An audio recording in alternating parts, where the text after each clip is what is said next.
Now the ultimate power in the universe. Sharing the love, spreading the light in real time. Friday night love stream. Very happy to have a guy we instantly resonated with. Unbiased and on the fence. I'm talking about Shane C. Robinson. And his purpose is to rise above the worldviews that are designed to separate us so we can unite as one. Sometimes you have to sort of take a step back, and I think Unbiased and on the Fence is a really, really good title for your show, because you are in the central point when you're unbiased and on the fence. That's what it means. It doesn't mean you're indecisive. It means you are taking the central point and you're seeing the multiple perspectives. Unbiased and on the fence. If you haven't checked Unbiased on the Fence, go and check his channel out. You might like it. This is Dan Hofel from Talk is Cheap, and you're listening to Unbiased and on the Fence with Shane Robinson. If this much sincerity enters your life, come to this much. What I know, I know. What I do not know, I do not know. I don't believe anything, I don't disbelieve anything. I'm willing to look at everything. You will become a sensible human being. Have you checked out our website? Visit us on the web at uotf.net. You're listening to The Love Stream. All around the world in real time. This is Shane with Unbiased and On the Fence. You're listening to the Friday Night Love Stream. Your calls, your stories, on air. You're listening to the Love Stream. Sharing the love and spreading the light all around the world. This is Unbiased and On the Fence. Unbiased and on the fence. Welcome, you guys. It is Friday night and it's the Love Stream, and I'm so excited to be here. A quick announcement: if you are interested in the Mandela Effect conference, less than a month away, please do check the link below in the description box. You'll have to hit the little down arrow next to the title, to the right of the title, to get to that link. Also, North Carolina, there is a get-together this Sunday, in fact, day after tomorrow. So last chance to get into there. If you want to go there, send me an email with NC in the subject, and I'll know that you're interested, and I'll pass you along to the appropriate person. Now, without further ado, I want to go straight to the phone lines to Megan, who we have some important information. Megan, are you there? Yeah, I'm here. Awesome. So everybody that checked us out on Tuesday with Michelle Wolf, and we were talking about symptoms and everything, one of the symptoms I felt to mention, because I mentioned the hot flashes and sort of not sleeping well. I mentioned a number of things, dizziness and all that, but I didn't mention that I was getting sort of an abnormal amount of like muscle cramps, mainly like in my stomach, but in my side, in my legs, just like I was really, depleted on potassium is what I'm realizing now that I talked to Megan. So Megan, do you want to share your experience? Because it was pretty scary, and I think people need to know about it in case it happens to them. Yeah, absolutely. The more severe experience was on the 13th, or it was a Sunday night. I don't know if it's the 13th going into the 14th, but it was Sunday night, and I was just laying in bed, and all of a sudden I got incredibly dizzy, like a fainting spell when you have low blood sugar. And then my heart started beating really fast, over 120 beats per minute, for about 10 minutes. And I didn't know what was happening. It was really the scariest moment of my life, and that's just when I had to reach over Sean and tell him to call 911, because at that point I wasn't able to walk or do anything to go to the car. I was really concerned for my life, to be honest with you. But what led up to that was, yes, the leg cramps, the heaviness, the shortness of breath for me, just very, very extremely fatigued, a headache, stuff like that, just not normal for me at all. Mm-hmm. So when I got there to the hospital and they did the blood work, I think normal levels they said are 3.5, and mine had dropped down to a 2.9. Wow.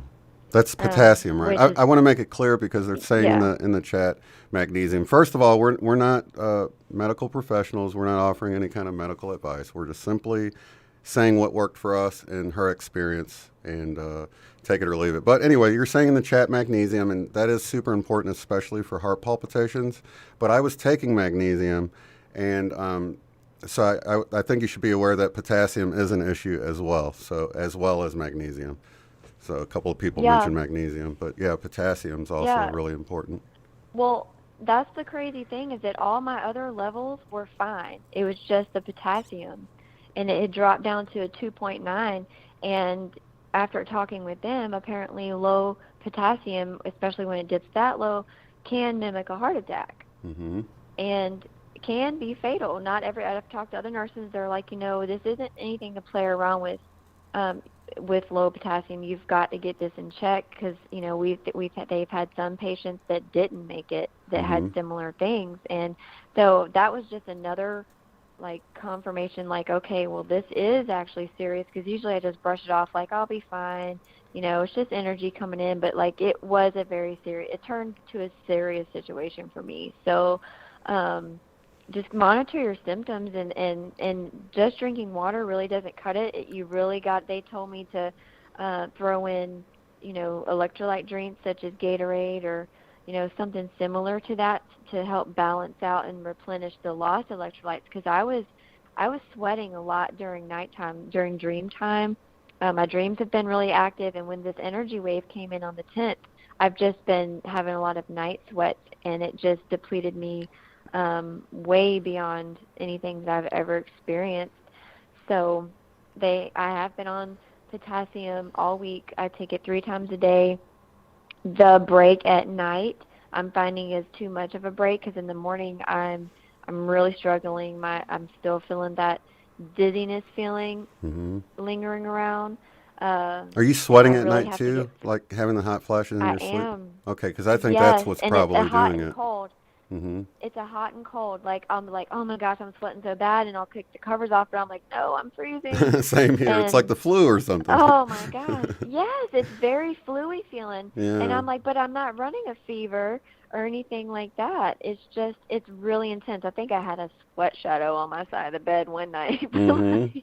But yeah, that's sitting there working out the potassium. I do want to mention, because you ran across the same thing, I have a men's one a day, and if I start having heart palpitations, I know it has magnesium in it, so I'll just pop one of them. I'm not good at taking one a day like I'm supposed to, but if I notice anything, I'll pop one of them. So I was assuming men's one a day would have potassium in it, and when I took a closer look at it, no potassium. I was really, really shocked. So if you're taking a supplement and you think it has potassium in it, just double check it, because you also were doing the same thing and didn't have it, right? Or something similar. Exactly. Yeah, I was shocked when I looked at the bottle, and I'm like, oh my gosh, this does not have potassium. But they do have potassium that you can buy over the counter. I'm sure you can get it in any supplement section or at GNC. But I do think it's just important to monitor your symptoms, and because once you start getting, my legs. Most everybody in this group has, we met at ESETI. I'm kind of on the small side. So, but my legs felt like tree trunks. They felt so heavy, and they were crampy, and no matter how much stretching I did, nothing helped. And then shortly after I had told them that's when they got the blood results back, and it confirmed everything. They had to actually give me an IV, a whole bag of IV of potassium, and on top of 2 giant horse pills, and then they sent me home with a week's worth of potassium. And as soon as that drip started, I instantly started feeling better. Let's see, there was something else. It was like that for me too. As soon as I took the potassium, and I took twice what I recommend, because it's just over the counter stuff. But I do want to say that Sherry, who is a nurse, says too much of magnesium or potassium is equally as dangerous. So you do want to follow the label on that. But I knew I was low, so yeah. So the technical term is but with low potassium, the medical term is called hypokalemia. And just like hypoglycemia is low blood sugar, because I have that as well. So then like you said, if you have too much, then it can be hyperkalemia, and that has its own set of problems as well. So it's really a fine line you got to walk in, just knowing your body. But I will say that when my heart was racing, it was like pounding like a drum, super hard, super fast. I really had to put to the test focused breath work, like in the meditative, slow, deep breathing, so I wouldn't go into an anxiety attack and make it worse. Right. So it feels like the worst case scenario, but I really, just to maintain consciousness and so I wouldn't hyperventilate or anything, I really had to do the slow, deep breaths. And almost, I did at one point, once it started to calm down a little bit, I was like, okay, I really verbally said to myself, you're going to be okay, everything's fine, you're safe, like... Exactly. And my cat jumped on the bed and started licking my hand, like, are you okay? But yeah, because it's a scary experience if you don't know what's going on, and then that exacerbates the problem because you're already, your heart's racing, and then that just throws more adrenaline on the fire, basically. So yeah, calming yourself, deep breathing is a good idea. Oh God, yeah. If Sherry, because I'm not looking at anything, I'm on my phone, so I can't see anything in the chat. But if Sherry's on there, if she could chime in with, like, what it's like to come down after that, because after that I got really cold and I had, like, involuntary muscle twitches, like I would just get, like, when you get the chills and you're just like that when you're really cold. I just kept doing that. Is that like a aftershock or, from adrenaline? From your heart pumping so much? If she could chime in on that, that would be great, because I didn't mention that. I mean, the paramedics saw that, but I mean, the hospital didn't, because I was calmed down once we got there. It was about a 20-minute ride. That's wild. Okay, let's see. We love you, Megan. I guess she didn't get to your question yet. So. Oh, it's okay. You can just let me know when she does. But I do somehow think this is somehow related to the energy that's coming in, especially from the 1010. For me, it was the 1010. We discussed that briefly, and I can touch on it again. Something very similar, that it started, because I felt it earlier before I went to bed, coming in my crown, and then later on, as I started getting ready for bed, my throat started hurting really bad, like a sore throat was tight, and I'm like, okay, well, I'll just make some hot tea because this is kind of uncomfortable. And then I went on to sleep. Well, then at 11:30, I woke up and at my chest, I just had like an anxious feeling, almost like I was, if anybody's ever had an out-of-body experience, it just felt like I was going into that, and then I woke up before it could happen. Then as I was wide awake, I started, okay, guys, my room is dark, and I started seeing rainbow sparkles everywhere in the room, and I didn't have any kind of fear. It felt actually really calm. And then as I started listening to 432 hertz music, drifting back to sleep, this beautiful being that looked very similar to Anunnaki with the white robes and the white headpiece appeared in my mind's eye. Very calming, very just no fear at all. Very just let's drift off into a nice sleep now. So go on to sleep, had a pleasant dream, and this is some of the details I did not share on Facebook that I would love to share with all you lovies. So in this dream, I saw from a distance in the sky 3 bright lights, and they were in a triangle formation. And they hovered over to where I was and just hovered over me, and then I instantly felt like I was surrounded by this bubble of golden light. And it just started to float me up, and it just held me there for a while. And in the dream, it just floated me around, and then when I guess I was ready to come back down, it floated me back down. And then I woke up again abruptly, but it had been 2 hours, like 2 hours, and it just felt like 5 minutes. So that's when I felt the energy then in my legs with a lot of heat, a lot of sweat, and then it slowly went out my feet with my feet pulsating. And I thought to myself, I'm like, oh goodness, this is just like for as far as my body and how it dealt physically with the rainbow wave from March 2018, but it was way more intense than the one in 2018, way more intense. But I felt it back then, and with the 2018 wave, I felt it go through each chakra system, and that's why I truly feel like this is a light body activation energy that came in, like a very, very intense one that came in. Unfortunately, there's weird side effects like low potassium. I totally agree, and I know a lot of people, including myself, completely separate it, so it's not like we caught the same bug or flu going around or something like that, yet we're having super duper similar experiences, and not just us. I've heard it from others that send me correspondence and stuff, so it is sort of going around, and it's a good idea to keep an eye on it for sure. Yeah, and I really think the key here is just sharing. I mean, I know that some of us get a little bit scared about being really open, especially on social media, or, just fear of getting, weird looks or comments and stuff like that. But at this point, I think it's definitely worth it because, it could save a life. Like in this case, Absolutely. Low potassium can be very dangerous. And it's like, I think key here is now just sharing.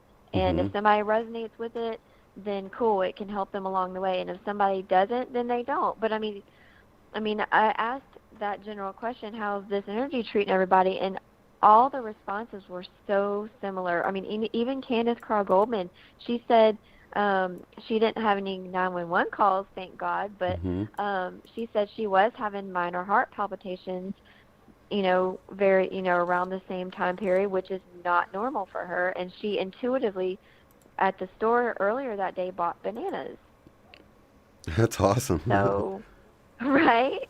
And so a lot of people that chimed in on that question that answered it, they're having either it's just a headache, but, no chest pain, or just headache, or a lot of similar symptoms. So, and these are people from all over, not just in Texas or Oklahoma. This is everywhere. I think even Crizella, all the way over in the UK, chimed in on that question. Oh, yeah.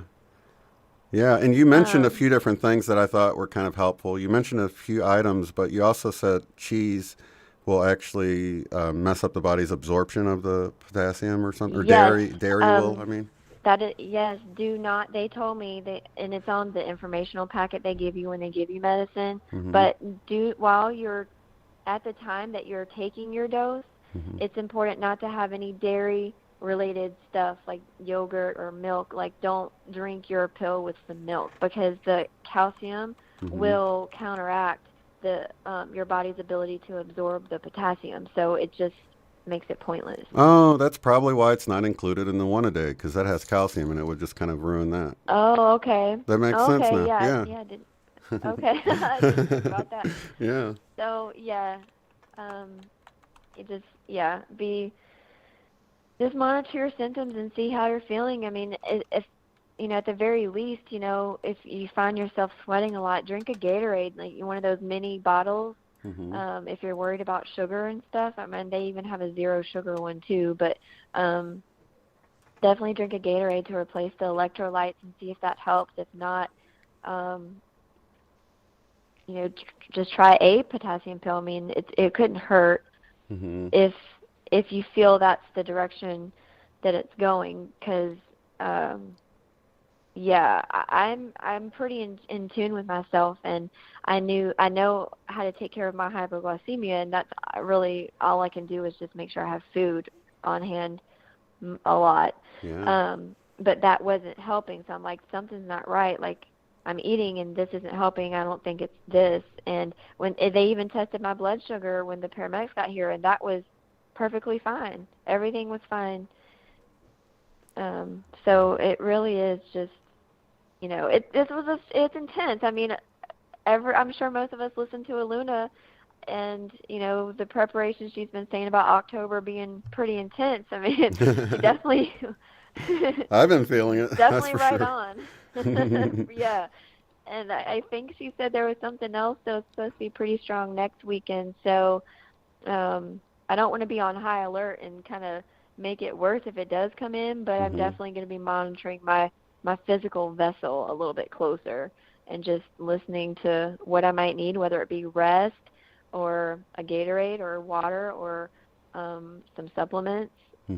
Feed your body right. Like, don't try to force anything, but definitely, feed your body good stuff. Now, I actually ate I ate a banana the other day, and I got the muscle cramps like a little bit after I ate it. It's like I didn't get nearly enough potassium out of it. And I looked how much potassium was in it, and it was only a fraction of what you need in the day. So if you're already depleted, a banana might help, but I don't know that it's gonna, I still got the cramps a little bit later. It out. But you said you were saying like kale and like some other really green stuff was good. What items did you say that you found out? Yeah. Surprisingly enough, the greens actually have more potassium than banana. But I'm a big fan of smoothies in the morning because it's a tricky way for me to get good stuff into my kids. So I do, you can do fresh or frozen, it doesn't matter, but kale, spinach, and then you can throw in some fruits with some honey and some cinnamon into a smoothie, and you can use water or whatever liquid you would like, but I do that just to try to stay healthy. But and that's the crazy thing, I had been doing all that, but because my levels were just so off, they could not stabilize on their own, and that's why it led to what it did. So I was doing all the right stuff, but whatever's been happening during dream time and energetically, it just threw my body off to where it just could not stabilize on its own. So just take those prep steps. It won't hurt.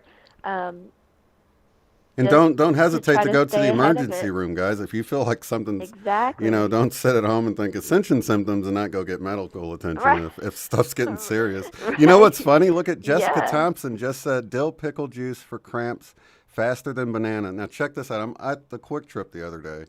I don't know, 4 days ago or something, and I'd been having the cramps. I didn't realize, and I saw a pickle there, and man, I just craved it so bad. I went out and bought it. I drank the juice and ate the pickle because I don't know why. I don't normally do that, but but I was craving it. And now that she said that, I'm like, wow. So I must have got some potassium out of that, and my body knew I could get it. You know? Your body knew, and oh man, it's just so cool how all this connects too, because our soul really is kind of taking the driver's seat on everything and really just leading us like, okay, physical vessel, if you're not going to listen, we're going to drive this way now. And I'm going to tell you what you need to do. And it's really just tuning in and really trying to listen to your inner guidance. I mean, when your body craves stuff, it's usually for a reason. That's what I've just learned or experienced for myself, having hypoglycemia, or if I'm low in something, or not to be too personal, but for us females during certain times of the month, I don't eat a lot of red meat because I have a hard time digesting it, but when it gets around that time, I'll actually crave it, and it's probably because of the iron. In addition to the supplements. So, yeah, I mean, it's just like the body just, for me anyways, my body just kind of tries to tell me. I don't always know exactly what it's trying to say, but I mean, I had no idea about low potassium. I had no idea. I thought I was doing all the right stuff, but it just got thrown off too far. Yeah. See, I had a scary situation like yours years ago, and it was just that I worked at this place that didn't have water, and I wanted to finish the job, so I went out and worked, and I was sweating so bad because it was like 100 degrees in the house, and I got home, and my ears started ringing, and I didn't know what was going on, but my blood pressure had dropped so low that my ears were shutting down, and my body was shutting down. Then I started fainting, and of course, my wife called 911, and they got an IV in me right away and said I was dehydrated. But yeah, that was really scary. I thought, because I went to feel my heartbeat, because I can normally feel my pulse on my wrist, and I put my fingers there, and I didn't feel one, but I didn't know it was because it was low. I thought my heart stopped, so I freaked, and I'm like, call an ambulance, and then I'm falling on the floor, and I kept coming to and fading out, and coming to and fading out. It was pretty scary. So I know what you felt like, man. Yeah, that is scary. One other symptom that was kind of a warning sign that led up to everything that I didn't catch because this happened at ESETI with me too. The first day we were there, because the energy there is just so high and intense anyways.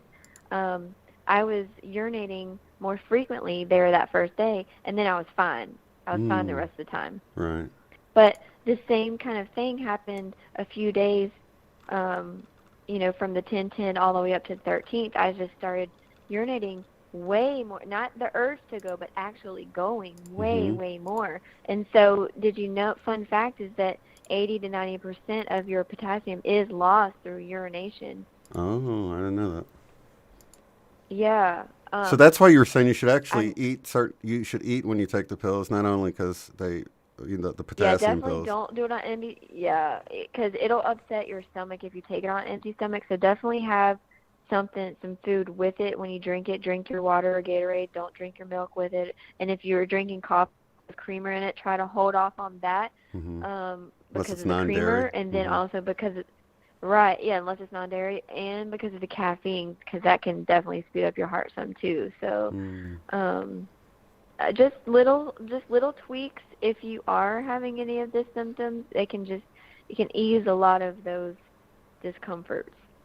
So was the fatigue, now you've got me thinking like we might have certain symptoms that's coming in from the energies, but then as we get low or depleted in certain things in our body, maybe the fatigue came in from the potassium being low, not necessarily the energies. And so just being normal levels on everything would probably take some of those symptoms away as the energies are coming in.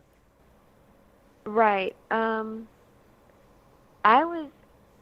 Usually I can tell the difference between an energy fatigue and something else going on with my body. Because I had actually like thought to myself on Sunday, I'm like, okay, something's up. I'm going to schedule a doctor's appointment first thing tomorrow morning when they open. I just need to get through tonight, and that just didn't happen for me. But because I was just, those last 3 days, I was just so beyond the point of tired. Like just getting off the couch was a chore, or getting up out of bed in the morning was like an enormous amount of work. And I'm like, it almost reminded me of when I had mono when I was a teenager, and just no matter how much sleep you get or how you're trying to care for yourself, you are just so fatigued. Because with normal ascension symptoms, I may need like a 2-hour nap or 20-minute power nap, and then I'm okay. I can ride the rest of it out, but nothing was helping at all. And you felt it more in your muscles too, didn't you? Like your legs felt heavy. Yeah, my legs were cramping so bad, and that's when I knew because usually I can just stretch and they'll be fine, but they felt like tree trunks, and it was just a very achy, crampy feeling in my legs. Yeah, those Charlie horse feelings are so painful. Gosh, I don't know how many times I woke up to one of those and like, oh my gosh, trying to walk it off and everything and make it stop. It's just horrible. It is, or it's the worst. Yeah. And so, I mean, with all this, the fatigue, the feeling lightheaded, like you're about to pass out, and then the racing heart, to the extreme, like it went. That's when I was like, I've got to go to the emergency room. And thank God I did, because it was that extreme for me, and it was that low to the point where if it is low, if it's low to a certain point, they will give you an IV of potassium, and that's what I had to do. So you can get a head on it. If I feel like you can get a head on it if you just watch your diet, try to incorporate a little bit more. And April's actually saying that Gatorade, stuff like that. She's saying the scroll drinks, the drinks that she came through in her session on the scrolls. I wonder if that's got potassium in it. I think it did have some stuff that would have potassium in it. So that's interesting. It's crazy you mentioned that, because the other day, like recently this week, I was thinking, I'm like, what is that drink that one session said? And I was like, I wonder if that would help. I was like, I'm going to go back and I'm going to find that recording and I'm going to listen to it to see about the ingredients, and I'm going to research it. Oh my gosh, that's so crazy. And you know what? I was missing one ingredient and I never made it, and I just forgot because I'm so busy or whatever. But I'm going to make sure I go and get what I need to make that and start drinking it. Yeah, because I want to say it had kale. Does anybody have the recipe that they could post? Because that would be awesome. I think I put it in the description of that video too. Actually, let me see. Okay. I will double check it while we're talking here. Didn't you had, okay, so you told us about the dreams. You told, seems like there was one other thing we were going to discuss. Got such a bad memory on it. Oh, well, if it comes up again. Me too. Like, I'm so, like, in the now moment No, so often that I have just a constant brain fart all the time. And people look at me, and my husband's like, you need to go get your memory checked. I'm like, no, man, I'm in the now. I'm present right now. It just wasn't important. Maybe April can post the video in there if she knows where it is right offhand. I'm scrolling down. I might have passed it. But yeah, that's another symptom. I don't know if that's tied in with this or not, if that's a symptom of the potassium, but I've been really cloudy-headed. Like, it's almost like a sort of dreamy feeling. Very fuzzy. Is that part of the symptoms of low potassium? Where everything... Well, kind of like brain fog. Mm-hmm. Where it's just For like, me, it it seems was. like almost like a dream while you're awake, you know? It's I don't know, it's just dreamy feeling. Yeah, so, I mean... Try to see. Yeah, I think that might have been on a, was that on a love stream? I'll let her post it in there. Or I can post it beneath here later. I got so many videos, hard to keep up. I probably passed it already. But yeah, April, if you can post that video, and you're a mod, I believe, so. Yeah, because I want to say I meant to post the ingredients in the description so people didn't have to go to, but I did put them on the screen, I want to say. So. Mm-hmm. But yeah, as far as the I really energies, liked that. the 10th, I also felt things start amping up right around then. And then it's like the full moon came right after that, and it just seemed to amplify it. So intense. Okay, so that was like that for you too? Yes. Okay. Yes. I'm like, dang, this Aries full moon is no joke with the heat. And I'm like, maybe that's where the heat's coming from. I don't know, but the hot flashes were for real. And I'm like, yeah, I'm definitely not menopausal age. I'm only 36. I'm just not. And my husband was even just kicking covers off too. So, I mean, we were all kind of just running hot. My kids, so I'm like, I know this is not a hormonal thing, okay? Like, right. my kids are pretty sensitive to energies too. And yeah, they weren't struggling nowhere near like I was, but they were, my son was sweating really bad in his sleep also, and he's 12.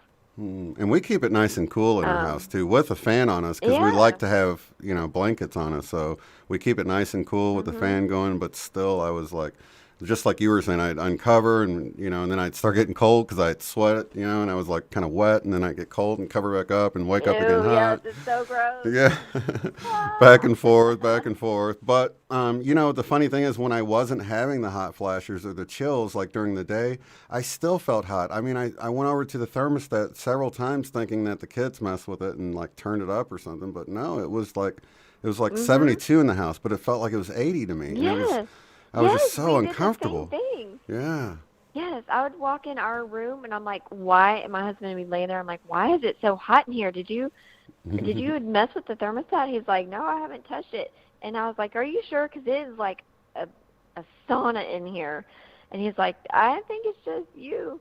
And I would check, and, you know, we keep it between 70 and 72, and our room is usually the coldest room in the house because it doesn't get any direct sunlight. It's shaded by trees, and I'm like, why is it so hot in here? It's steamy. Yeah, it was pretty intense.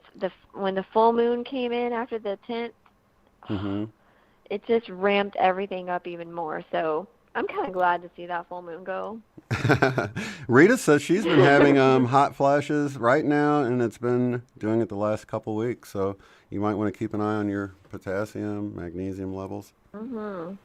Especially if you're sweating during the night. If you're sweating more than normal, just keep it, like if you start feeling fuzzy in the head or lightheaded, or get any kind of crampy sensations in your legs or your gut, I would keep an eye on that and maybe think about either getting blood work if you just don't want to jump the gun and take a potassium supplement. I mean, they can do lab work really quick if you, I mean, I got the results back at the ER in like 20 minutes, and when I did my follow-up yesterday,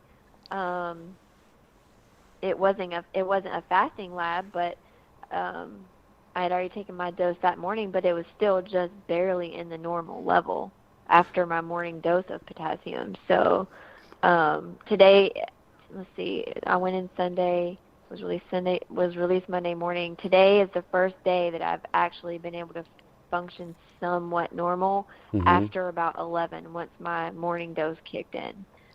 Yeah. Feisty Kitty is saying a sprinkle of salt for cramps stops them that second. That's interesting. I had no idea about that. But you know what's interesting is that intuitively the other day when I was feeling the hot flashes and I just felt like I couldn't cool off, I ran a cool bath. When I say cool, I want to say it was like 100 degrees, so it was barely warmer than me, right? But I didn't want it, but by the time I sat there, it started getting cool, you know. But I sat there in there like an hour, and I put some of that Epsom salt, bath salt in there and mixed them in. And so that might have even helped. But I kind of did that intuitively with the cramps and the hot flashes and all that, and I did feel better after taking a long bath and meditating in there and all that, I did that on probably the 10th or 11th, around the time that I had that when that first initial wave came through and went through the whole chakra system. It really just reminded me of the rainbow wave from 2018, and just in a way more intense way. I really think light bodies getting activated just even stronger.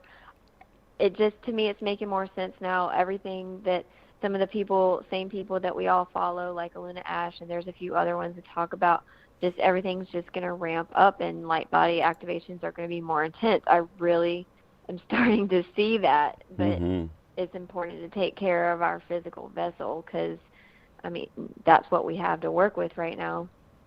Absolutely. And yeah, they're ramping up, and it's going across the board. All the people are experiencing slightly different things. I mean, like you were saying before we went on the air about the 1010 portal was a huge thing, but it does seem like everyone sort of is on their own timeline on top of these energies coming in. So you might already have been experiencing something before that, you know, just because it is slightly different for everyone.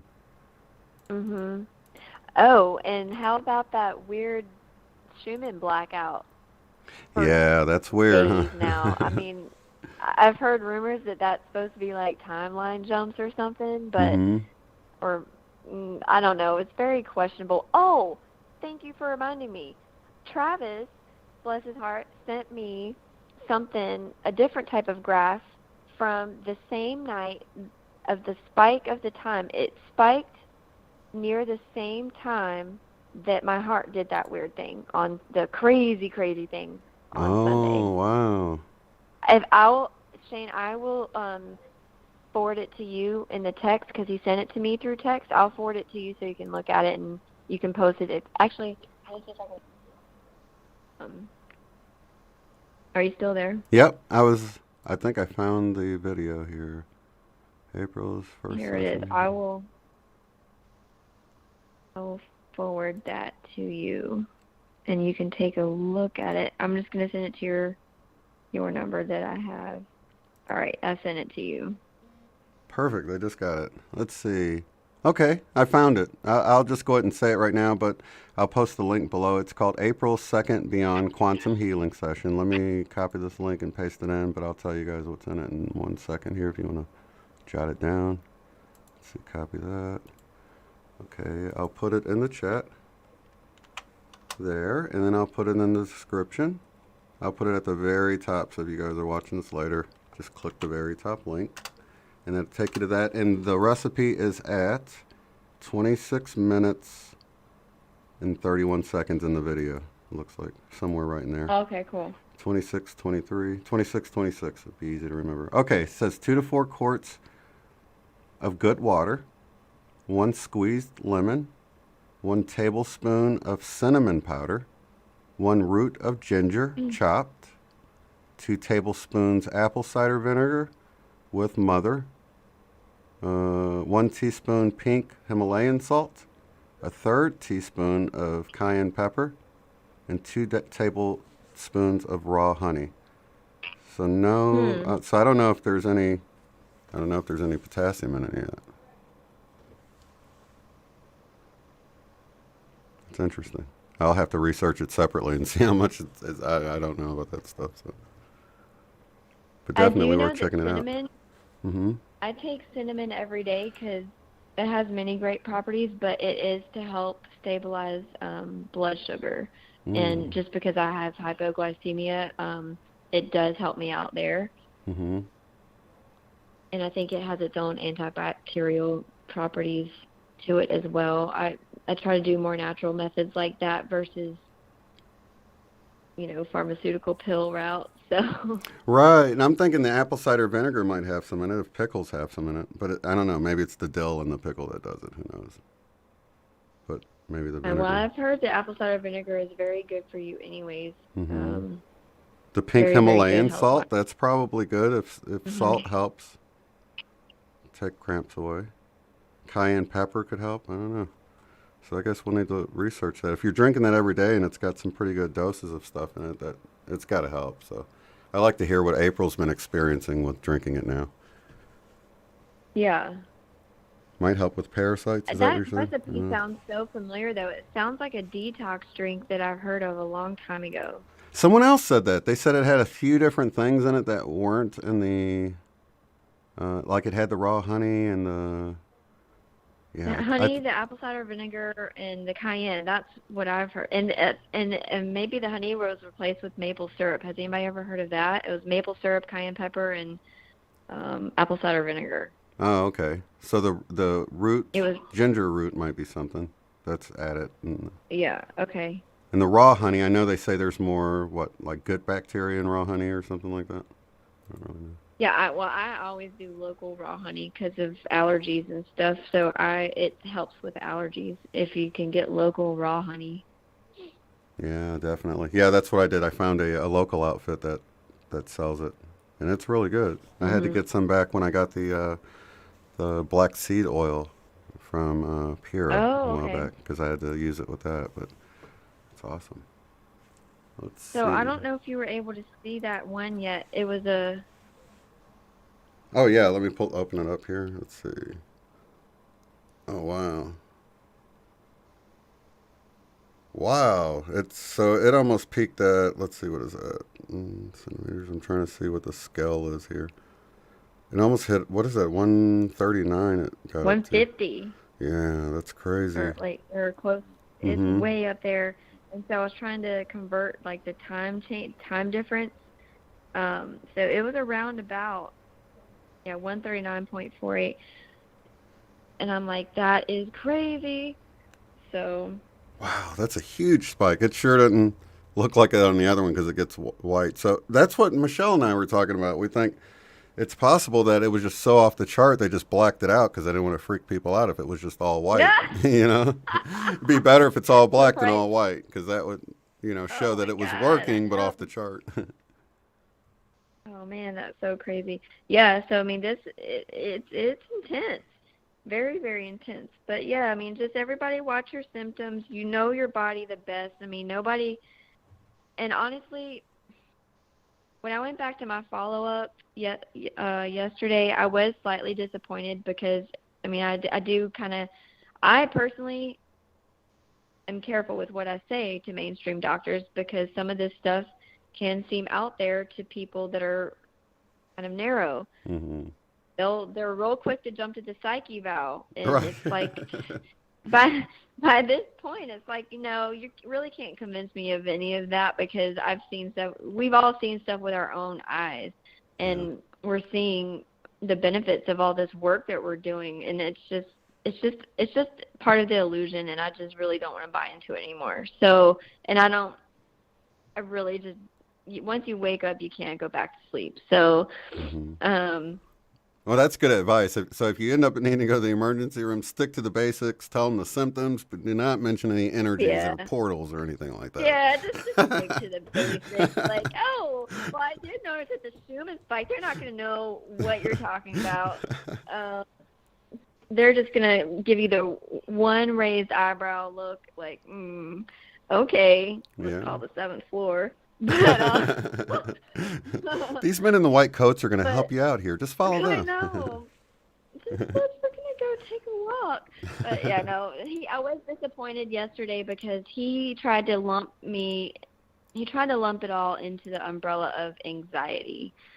And I'm like, I was like, well, I am certainly not going to turn down the idea that I may have some anxiety now. Mm-hmm. After all of that happened. I said, yeah, I probably have anxiety now because I keep getting semi-lightheaded even though I'm on medication, and I absolutely do not want to experience that again, and I have small kids. And so, yes, it is a real possibility that I could have some minor anxiety now.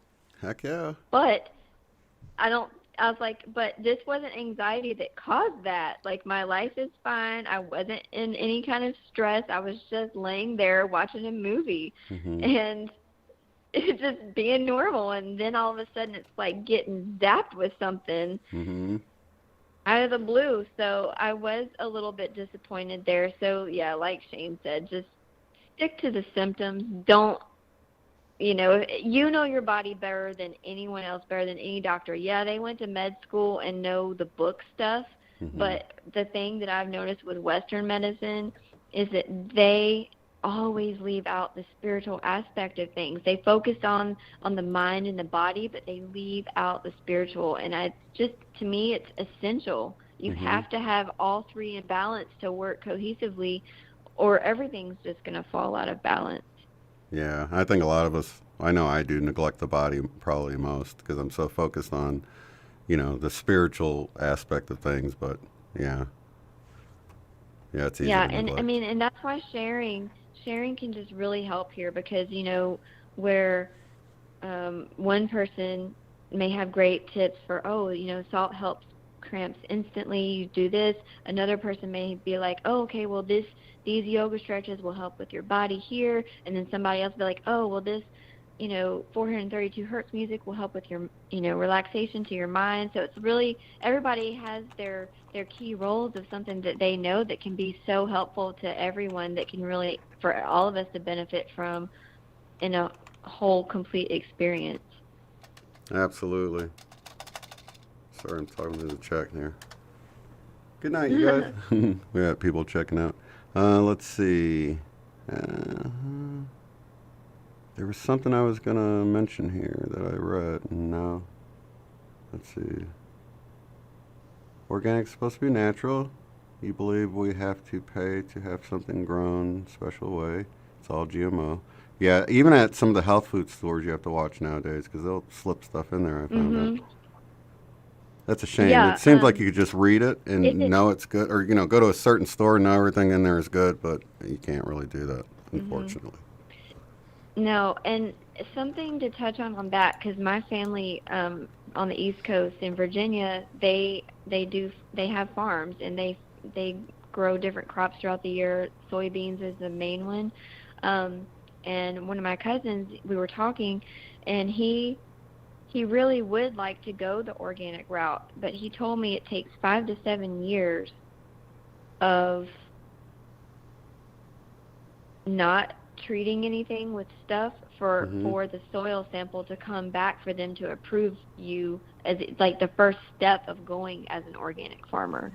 Oh, wow. So that probably keeps a lot of them from doing anything like that. Yeah.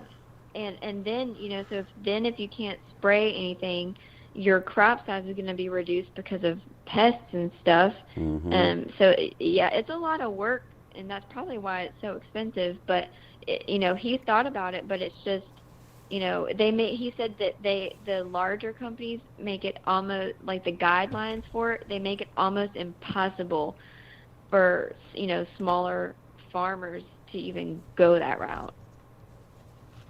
They have to they have to forever. They test the soil samples or something until the levels are so low? Is that what it is?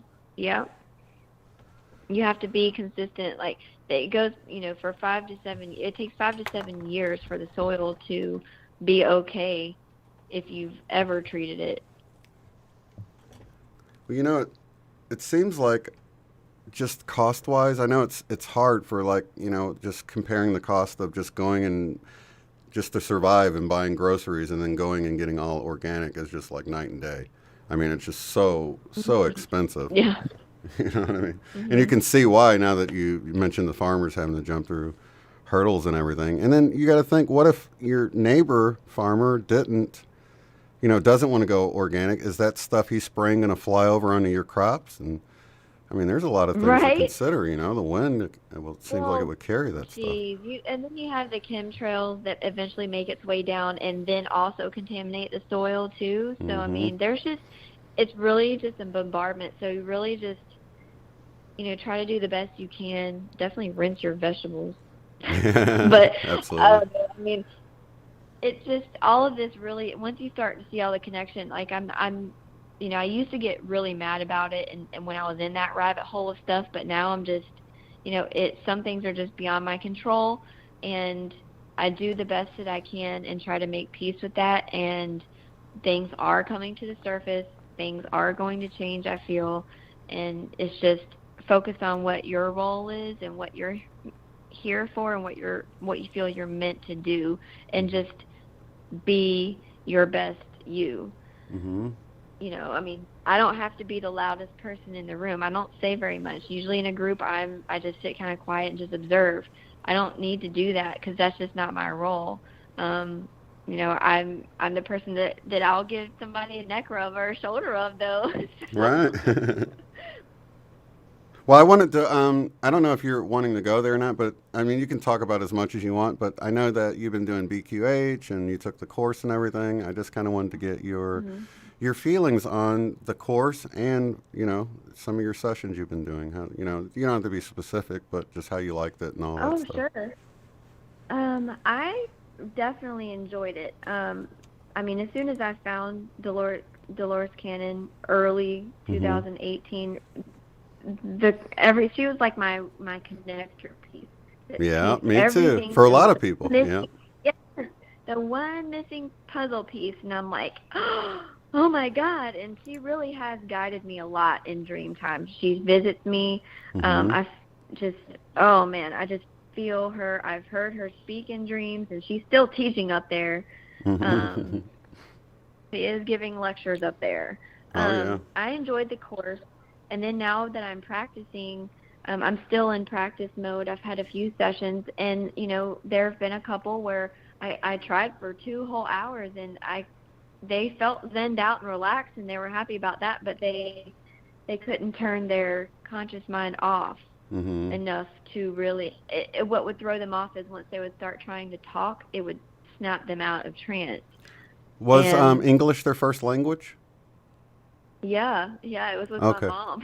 Oh, okay. I told her, but part of it too, maybe because I'm her daughter, and that's throwing her off, because she's like, I was really, really relaxed, but at the same time, I'm thinking like, oh my gosh, this is my daughter, and so I think that may have thrown her off. I did have a successful session with Travis. That was a really cool session, and I've done a few practice ones with Renee and all of them, but they're all so different, and different information comes through, but it all ties together. I personally, I like in-person sessions better because I feel, and this is just me, maybe because I've only done a few, I just can pick up on them a little bit better. But I mean, I'm really empathic anyways, but when I did one session with a friend, I was with them in person, but we both started like coughing at the same time when we brought the healing energy in through the crown and just to do a body scan.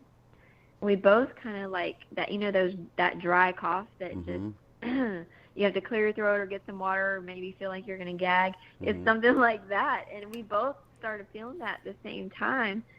But I didn't know prior to, but, apparently he had some throat blockages there as well, but it cleared up. So that was pretty cool because I felt that when he felt it. Right. So you haven't experienced that remotely yet? Yeah, I did a remote session with Renee, and that was really, really cool. And talk about tech not working. Because remember, you helped me figure out the Zoom thing. Mhm. Everything worked really good with you. When you chimed in, I gave you the code and everything. Everything worked fine. It would not work for her. Like, Oh no. it just, no, like when we tried several different times, and it was just on her and it wasn't on mine, but like just everything was getting messed with. We did eventually figure out a different method. We just couldn't record it. But man, but we also both heard this crazy like tribal sound. Oh really? like drums or voices or what? No, like at the same time, like I didn't know what she was seeing at that point because she didn't verbalize it. But when we were talking about it after the session, she said that at that point she was seeing herself as a Native American. And at that same, because I mentioned, I was like, hey, did you hear anything? Like a, type of sound? And she's like, oh my God, you heard that? I was like, yes, dude, it was really loud. She's like, because at that moment I was picturing myself as a Native American with a hawk on my shoulder, and then I heard this like tribal call, and I'm like, yeah, well, I heard it too. Wow, that's too cool. That's awesome. Yeah, it was really cool, and in that moment too, it got really hot in the room. Oh my gosh, my scalp is tingling. That's weird. Yeah. Coming in right in the crown there. Wow. It was really cool. So that's probably the most prominent one that sticks out is that experience that just cannot be explained. And then and then as I was watching her on the screen, like this white flash kept flashing on the screen. Oh wow. Yeah, so I'm not sure. I haven't experienced that with anybody else except for her. So, I mean, I'm sure that's just the tip of the iceberg from everything else that I've heard other people speak about. But to actually experience it, it's pretty cool. Mhm. It's pretty cool. She did, we a lot of stuff came through. Yeah, it was a very good experience. I'm definitely really liking it so far. Even with you said you did multiple sessions with Renee. Were they the same or similar? I only did the one with her. We want to do another one. I was like, we'll take some time to integrate some of this, and let's have another one. Yeah. Try to get some more of your questions answered because it was just a lot. She was seeing a lot, and I was really trying to let her have her visuals and get through some of her experiences. So we really only got through half of her list of questions. Well, did she remember? So, some of it, yeah, there were some things that she didn't remember that I took notes on because we couldn't record it. And she was like, oh my God, I said that? I was like, yeah, you totally said that. It was like something for her. It was definitely good that I wrote it down because, it was good for her to hear that she said that. Yeah, wow. It was like her telling. It would be really hard for me to write because I'm like sort of in a meditative state too when I'm doing it. So, yeah. But another option, I think there's apps you can get on your phone to record a phone call. So if you ever had to do it like over the phone or something, you could record it that way. That's probably a pretty good option too. Yeah, I'll definitely have to look into that. There's, another one of our friends in our group that was kind enough to offer herself to let me practice with. I haven't been able to yet because that's when all the crazy health stuff started happening. I was like, as soon as I get better, I promise you, we'll definitely do this. So I am looking forward to getting back in touch with her. Awesome. and doing what I think she had one with you. Brain fart right now as far as her name, but she had one with you too. So yeah. I don't I'm know. looking forward to it. I want to practice on my neighbor. I want to ask a question with you since you're doing it too. Have you ever had like a cancer patient yet? No, not that I know of. Nobody that told me they had cancer anyway. Okay, because my neighbor is going through some stuff right now with that, and I was just like, well, if you're interested, I sent her the link as far as the info of what this stuff is. I was like, see how this resonates with you, if you're open, because I know she's open to alternative stuff anyways, but I'm like, I'd be glad to facilitate a session for you if we can just at least make you feel more comfortable. Oh, it was Jean. So I sent her. Jean saying it was me. Yeah, I was actually looking in the chat, and like 3 people's names that I looked at, I did a session for, and I'm like, there's no telling who it is. So, Jean, okay, awesome. Yeah, Jean's awesome. Yeah. Yeah, I'm really excited to get back in touch with her.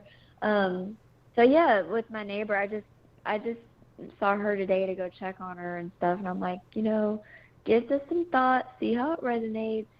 I live right next door. We can always try, even if it just brings you some peace. Mm-hmm. Yeah, so I'm letting her read about it and see what she thinks. Well, that's and cool. Because I really like how we can all bring our own stuff to the table, like our own unique qualities. Like for me, I really like to do sound stuff, whether it's singing bowls or do a quick or just us listen to the same type of frequency music for about 5 minutes together, so we can align energetically. And just there's other stuff that I'm going to be adding later on as I get more familiar with it. But it's really great that this really is a practice that you can make your own, and everybody has their own unique way of doing it. Yeah, it's awesome. That's what I was going to chime in and tell you, that even between people that have had multiple sessions with me, they're just, you can look at April's, for instance. They were so different, and each session is so different. There'll be similarities between all of them with the information, but gosh, each experience is so different, even with the same person. That's so wild. Yeah. Jean's saying no rush. Oh, she's so sweet. Thank you. But yeah, well, it's definitely fun, and it's fun to collaborate and like compare notes and talk to other practitioners, and just I'm really enjoying the field, and it's definitely one of those big universal nudges that I guess from the beginning of October, I have a mainstream job that I do right now, but it's really kind of taken a back seat on its own. Like I don't know if it's an energy related thing or who knows what's going on, but I've got, when I was going through the health stuff and wasn't able to do it, that's when I was getting calls for it, and my boss had to write on the page that I just was not available due to health reasons right now. And but it just seems like that is seriously taking a back seat, and it was a way for me to incorporate light work and as far as building people's body image initially, but it's just, I'm at a point now where I'm like, I really just don't want to continue this. This is not what my purpose is here. I have a greater purpose, and my soul really is driving the bus right now. It's like, no, we're going to go in this direction, and we just need to step on that path all the way and do it. And yeah, that's where I'm going now. The next step is to start a shamanic practitioner's course, which I'm thrilled about. I've known her since 2005, and it's just one more tool for the toolbox, Oh, definitely. So do you think, was there any surprises for you? I say my biggest surprise with the BQH is how much I didn't have to do. I kind of felt like I had to do the whole thing. But once it started, you realize there is this whole team of higher beings that's actually assisting in creating the journey. Have you sort of experienced that? I guess you did with the power you felt coming through, right? Oh, yes. The few that were able to relax enough to really stay there and start talking, it really was very little effort. And I was quite surprised. And then, some have had more strong reaction than others. Some have cried, and because it's just been so intense, and it almost seemed like an exact scene out of a Dolores Cannon book where a planet has blown up. And they're upset because they're seeing their home planet that was blown up. I'm like, holy smokes, this is just like out of a book of hers. Yeah, so and this was pretty instant, like within, after going through the induction, it was like, boom, we're right into this scene. We're crying and of seeing this planet that's been demolished. And I'm like, holy crap, that was, Not so fancy Nancy. I haven't heard the recording of Angela's yet. She said it wasn't good, but I need to go back and listen to it and see if it can be edited to be aired. I just don't know yet. I know during the session I heard it okay, but she said her voice wasn't very loud, so I don't know yet. I'll have to check it out. So yeah, Angela did a session. Angela, she actually did on Christopher Columbus Day. Her son's was named after Christopher Columbus. I saw that. Oh, That's man. awesome. I'm looking forward to listening to that, man, because I connect with her a lot on social media, and she is just such a lovely soul, and all of her synchronicities that she has with her son, and even in my BQ8 session, because she had one shortly after I did a recent one with Travis when I was visiting with them. We were just practicing on each other, and in my session, appeared a ginormous black crow, and she had said later on, she had made a post about that being Christopher's favorite bird, and I'm like, oh my God! It's like I saw a giant one in my BQ8 session, and I was riding it. That's awesome. Yeah, I mean, it's just, I'm always fascinated and amazed at how much all of this truly is connected, how much all of us are connected, even if we all haven't even met in person. I don't always get to chime into the chat because I'm usually busy with my kids or doing school pickup or at a sporting event for one of my kids. I mean, but even just the brief time that we connect on social media or here or even at SETI, I mean, it just felt like one big family reunion, and it was like the best time of my life. It was really probably one of the greatest moments of my life, that whole trip. Oh, absolutely. That was definitely one of those moments you'll remember for the rest of your life. And it even came through the session that as we come together like that, and we would like actually activate one another and become brighter, and then take that brightness back to where we come from. And I actually feel like that. I felt like that exact thing happened, like we activated each other, and I was able to carry a brighter light back home with me. Yes, absolutely. It's like we leveled up. We all leveled up at SETI. Oh no, Nancy's saying that she sent her the audio, but it was blank with the volume all the way up. Oh my gosh. No, she said she could hear it with headphones on. And I know I trimmed off the beginning and end when I sent it to her, so I know I heard something on there, so you might want to try downloading it again. Oh, you have an iPhone? I think the iPhones, you just need to try to download it again. The iPhones do something funny where they start to download it and then they don't do it or something like that. I'm not really sure, but I would just try to download it again and it'll be there. And probably make sure you're on Wi-Fi or got a good connection. Let's see. Okay. So you're glad you did the BQH thing then, huh? Oh, absolutely. I mean, I pondered it for a good year before I started it, because I was, January 2018 is when I really had like what I call the Great Awakening, and started having all these experiences out of body and not really knowing what it was. My aunt kind of guided me through a lot of it, and she never really oversaid anything. She just planted a seed, and I would go and research stuff, which led me to other stuff, which led me to your stuff. Wow. And then I listened to, it was January, February 2018. I listened to your first one of your shows that you did with Alice and Co. All right, yeah. And then y'all were talking about Dolores Cannon and how like people say that they see Dolores in her, and I'm like, well, who's this Dolores Cannon lady? Let me look her up. And then I went to look her up, and then I fell in that rabbit hole for a while and like watched every single live video that she ever put on. Yeah, that's how I did. And then I went to her books. Yes. Then I bought my first book in March 2018, which happened to be the last book she ever wrote, which was The Three Waves. And which I'm glad, because when I was reading it, there's a lot of things in there. I'm like, holy crap, I've had this dream before of what this person's saying in a session. I was like, I've had this exact dream before. And that's when I'm like, there's no convincing me now that this stuff is not real. No. This is just all too. And then I started watching you and Michelle on Tuesdays more, because everything was a check yes in the box for me on everything y'all talk about. And I'm like, this is wild. There is no way.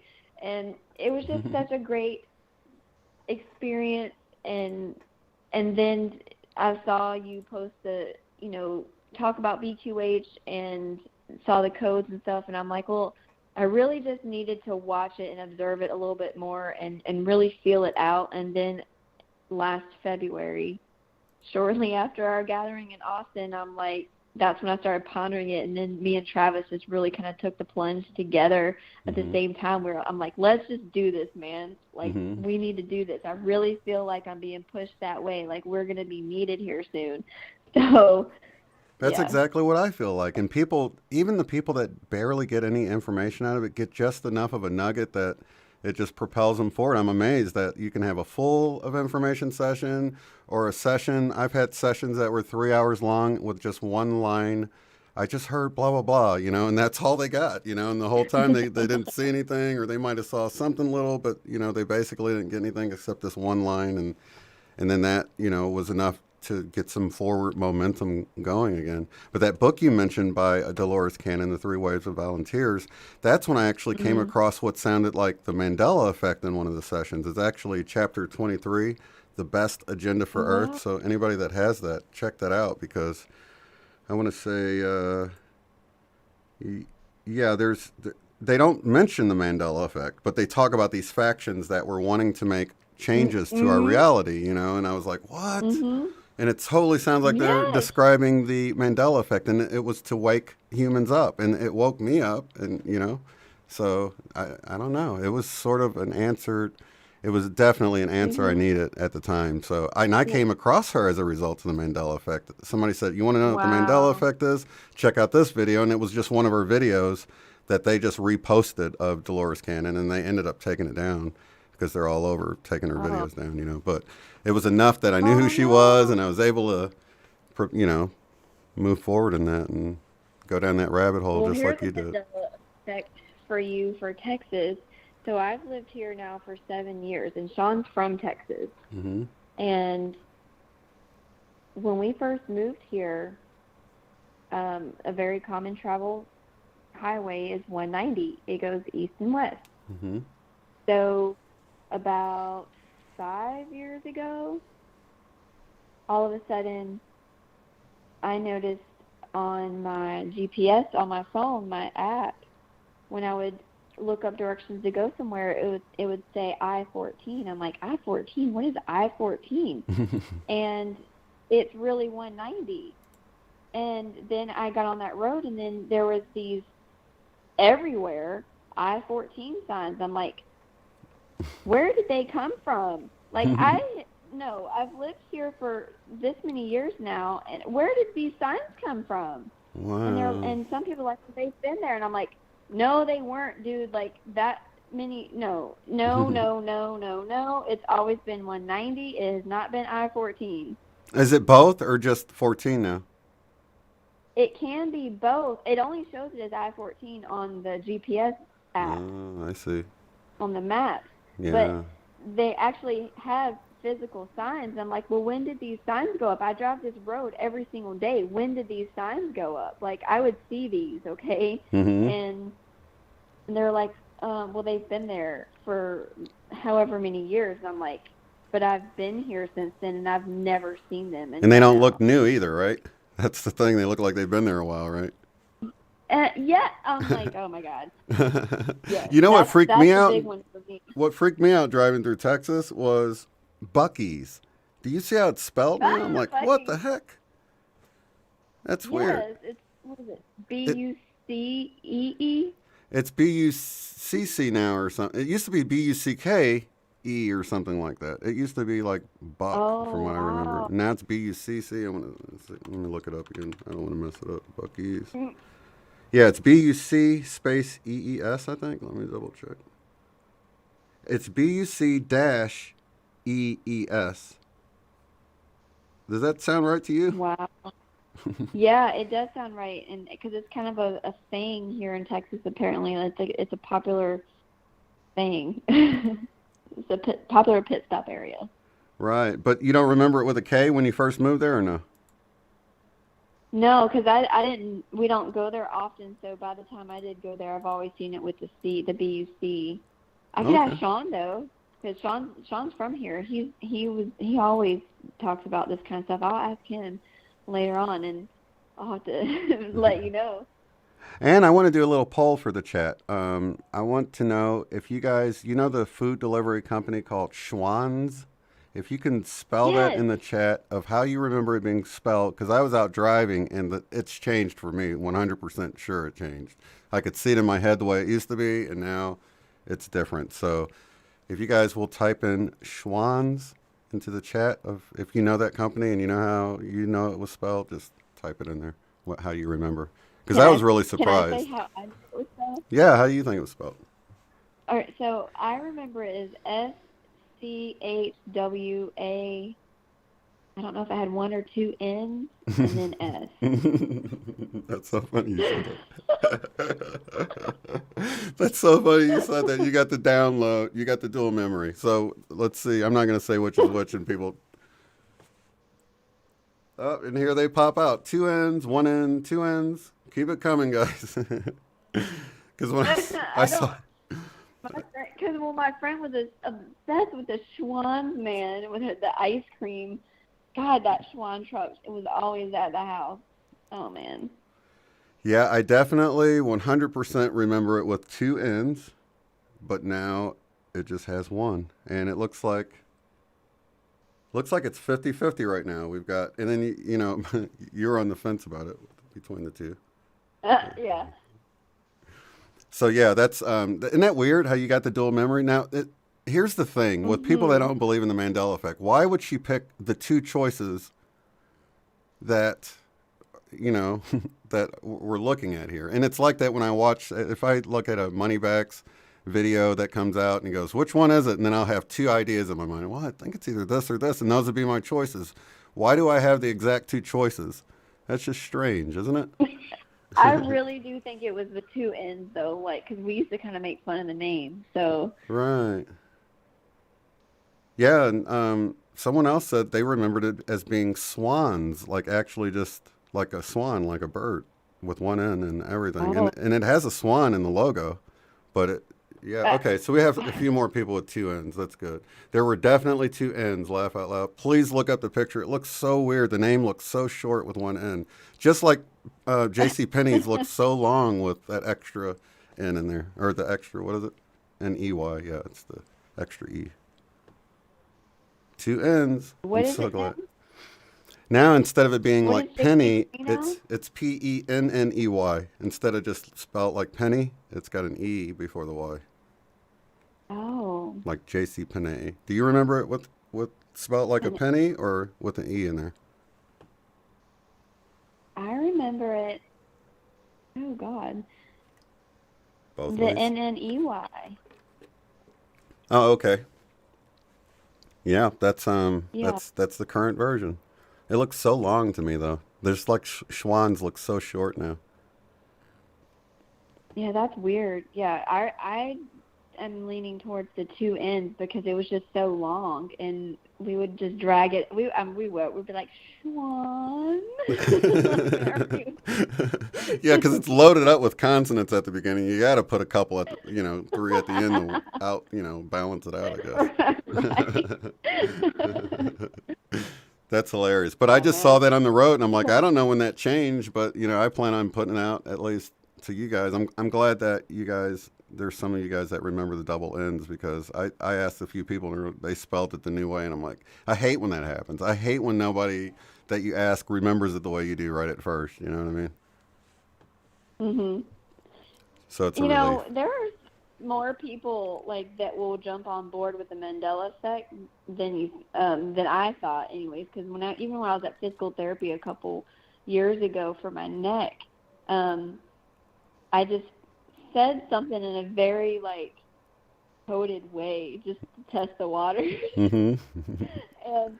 and I was like, yeah, how about the Berenstain Bears? How do you think it's spelled? And then they're like, oh my God, that's totally like a Mandela Effect. I'm like, okay, I can totally talk to you. And we were talking about it, and I'm like, dude, my sister, from years and years ago, I mean, I have old books. and it is kind of trippy. That's trippy. And then, or you're talking to somebody. I was in the park one day, and we got to talking about time, and I'm like, yeah, I don't really keep up with time. And she was like, or linear time. And I'm like, okay. It's like we have to speak in code just to see if you can really carry on, if you're like a safe person to talk to. And, it really is like that, especially with certain, careers. I know my son was at school, and he was laughing at the way they spell Funyuns now, and the teacher overheard him, and she said, you know what that's called? And he said the Mandela Effect, and she just kind of nodded, but... So she knows about it, but people have to play it cool because you sound crazy, and they're at risk of losing their job. If you're in a profession like that, dude, you can't come out and say that, Oh, man. I asked my son, that's funny you say about the teaching profession because this year my son comes home, and he loves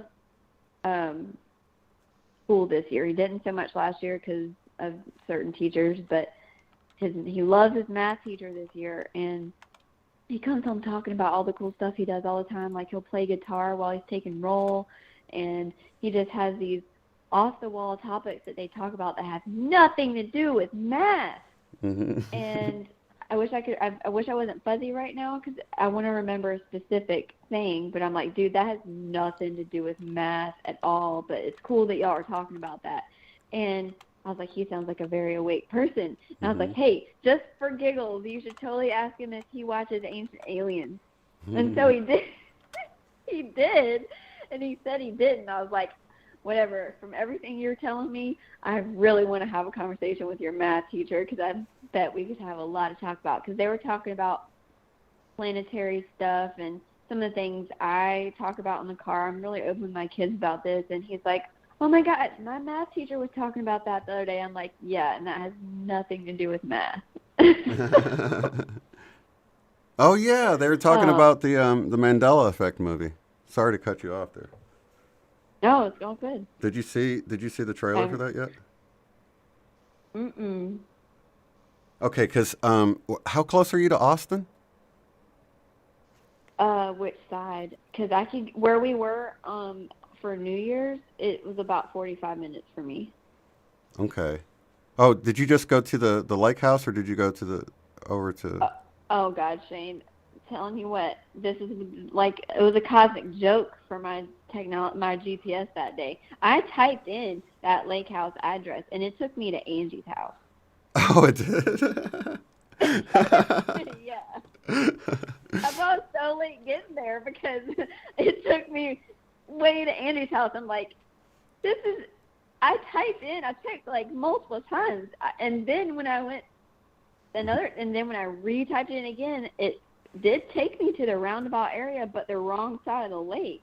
Like it was not, I was like, okay, well clearly we're going on a joyride today and just enjoying the sights of Austin. Yeah. But, it was a trip, man. And then that's when Sandy got the message that because I called you, but you were in a session with Otsko. I'm like, hey, man, I'm just staring at some water right now because it just led me to this water, and I don't really know where the house is. And Sandy, I left messages for all the numbers that you had listed in the email, and so Frank called me back, and he was able to walk me through to get me to where I was only like 15 minutes away, but on the other side. And, he got me there. It was funny. I just had to really sit back and laugh at that. Like it was just a cosmic joke to test my patience. But I made it there, and it was all good. That's cool because the reason I asked about the Austin thing is because they're having a screening of the Mandela Effect movie in Austin on the 23rd. So you can get a sneak peek at it. It doesn't actually come out until December 6th, I believe. So you can, and the actual director, writer, somebody like that, don't quote me on it, but somebody associated with the movie is actually going to be there for the screening. So I know there's a few Mandela Effect YouTubers that will probably be there. It's like too long of a drive for me where I go, and I'm still trying to save up to get to this other thing here in a few weeks. So it's just impossible right now, but I would love to go and cover that. That would be awesome. Oh, yeah. Because I could be Wow, I'm there gonna in go- 6 hours or something like that. I mean, I could literally drive there, go to the movie, and drive back in a day, and that. But actually, let's see, one of the speakers there, the one that's speaking on Sunday with me, Lauren, she lives in Austin, so she'll be able to check it out too. So that's pretty cool. Oh, cool. Yeah, I'm gonna look into that, and if I can make it, I'm gonna grab my mom because she's visiting me. I'm like, come on, Mom. It's been kind of a ride with her too because she's seen me go through this whole process, and she's, baby steps, but it's really cool. Mm-hmm. See you going on this journey. Is she starting? So she's waking up too? Yeah. In her own way. Me and my aunt are pretty much on a whole nother book, but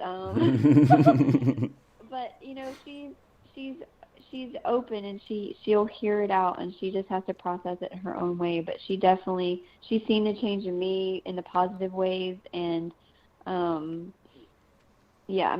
she's more in tune spiritually from like a traditional like Christian way, because I grew up in the church, very similar to your story, so that's where I can relate to that. But she's still that more traditional route, but the way I explain things, it can help her understand how I view it, and it just makes sense.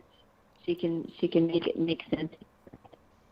Yeah, that's really hard for people with when you have like such a strong religious leaning like that, because so many things seem like they may go against your belief system, and then you feel like, oh, this must be of the devil. I mean, there's a lot of programming that comes along with, any sort of belief system, not just religion, but just anything. If you're sort of pulled into it, then you try to make things conform to how you see the world, and it can sort of, close you off to being, really coming to some other answers, not being open-minded at all, Yeah, the programming is deep, and there's layer upon. I'm seeing there's just you think you clear something, but then a whole nother level, it's just multiple levels of those layers, and you gotta peel them back one at a time, and it just takes time to work through all of it, and that's fine. I definitely think we need to be a little bit kinder to ourselves, and to other people if they're in that situation too, Just be loving and don't try to judge them or anything.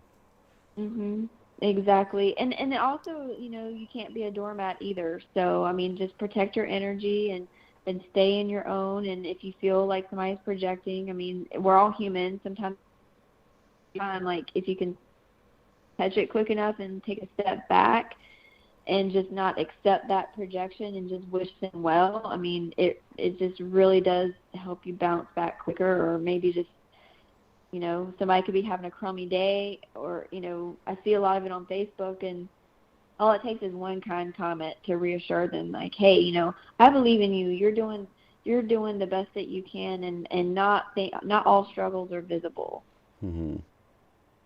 Absolutely. So you never know what other people are going through. They, and they could just, one little thing could just set them off if they're already going through something really difficult, and you may be the person that is catalyst, and you don't even know it, and they just vent everything on you. And it's, just taking a deeper look. And that's when I get back to the whole, like Jesus said, forgive them for they know not what they do, or you just never know what someone's going through. I do that in traffic all the time, and just to not get upset with people, say, well, maybe their wife's in labor or something, or Yeah, right. You never know, Yeah, exactly. Some people really are jerks, and I'm like, you know what? I'm gonna wish you well and hope that nobody else gets injured or anything, but maybe just maybe there will be a cop like a mile up the road and you'll get pulled over. That's instant karma for you, right? Oh my God, my daughter, she's 7. He said that to my husband the other night because he was just being a little bit sarcastic, and something, I think he stubbed his toe, and she's like, yeah, Dad, that's karma.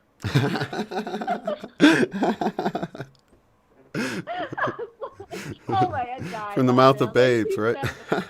That's awesome. It was so funny, yeah. Yeah, Caleb's saying I don't try to wake people up, and I really don't either. I find people find you, and if they're ready. Yeah.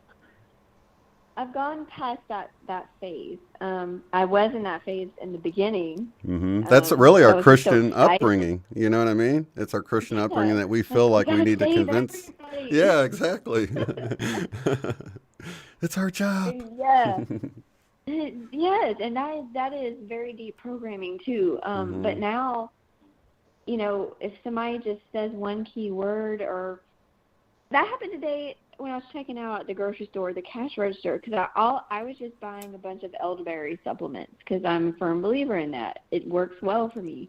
And she was like, so what exactly is elderberry good for? I was like, oh, it just really helps boost your immune system, if you're trying to take the more natural route versus traditional medicines or vaccines. And that's all I said. And she was like, and then she just went on to this whole 20-minute tangent about anti-vax and how they don't do this and that, but she'd never heard of elderberry. And I'm like, yeah, well, it's pretty great. Just check it out. There's tons of information on it. And it's like planting little seeds, right? Yeah, just planting little seeds. And she was like, I didn't want to say all that up front because I didn't know if it would be okay to talk about that. And I'm like, no, dude, I totally get it. You're fine. It's like code language or something. You're good. And it's more people are really starting to become aware, even with the stuff they take and put in their body. I mean, more people are becoming aware. Definitely. And I wanted to read a comment that I just read. Let me roll up here. Mel says, I love asking my 90-year-old grandmother what she remembers because she isn't tainted by the internet. She almost, without fail, knows all the original changed versions and never heard of the new one. That's really interesting because I think that happens a lot with I had 2 kids that were actually working retail at the time. And they would never, they wouldn't notice the product changes because they were stockers or, worked up and down the aisle at the retail store and they saw them all the time subconsciously. I mean, if you're always walking by a Fruit Loop box and you're not really reading it, your brain is still seeing it. So it's going to seem familiar, if you do consider, you're like, well, that looks familiar because you've walked by it a bunch. So like the Febreze, just all of the different product ones that were so clear to me weren't so clear when somebody worked around it all the time and saw it every day. It was the same way with the Bible readings too.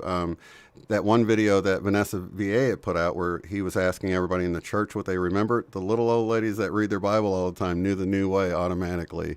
But the people that didn't read as often remember the old way.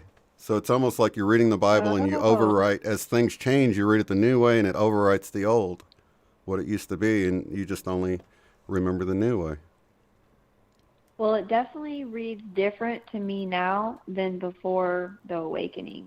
It's so like, oh my gosh, this is a total extraterrestrial moment here in Genesis. Like, are you serious? It reads totally different now. And then that one part where you said, go get your Bible, it's changed to the wolf and the lamb, and not the lion. And I'm sure enough, I was like, you know what? I'm gonna do it just for amusement, and because I remember the lion. So now they're gonna have to change the whole Twilight Saga movie because he says, so the lion fell in love with the lamb. Well, he did? Wow, that's cool. That's got a lot of residue on it. Yeah. Yeah, in the first movie in Twilight, he said, so the lion fell in love with the lamb. That whole part with Bella and Edward. And I'm like, that's such a, in the Bible, the lion and the lamb. And everybody knows that. And no, it totally says the wolf and the lamb. Now, anyways, I went over my Bible. I'm like, that's creepy.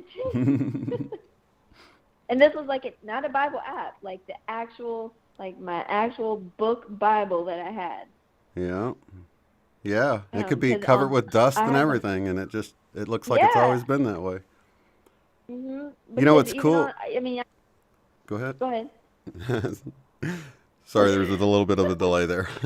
What I was going to say is you can look up Isaiah 11:6, which is that scripture, the lion, it used to be the lion and the lamb. You can just type in Isaiah 11:6 into Google and look at the images, and you'll see lions and lambs in many of the pictures. In fact, at first, it was almost all lions and lambs and just a few wolves in a few of them. But now you can still see, some of them even have a lion and a lamb on there with the scripture written on the painting or picture, and it says wolf. It's hilarious because it says wolf and there's a lion in the picture, but the text changed. I mean, it's so hilarious to sit there and look at it. But if you don't have to type in lion and lamb, just type in the actual Isaiah 11:6 and then look at the images. And how do you explain all these paintings that everybody, were people confused what a lion was, or it's just weird. That is hilarious.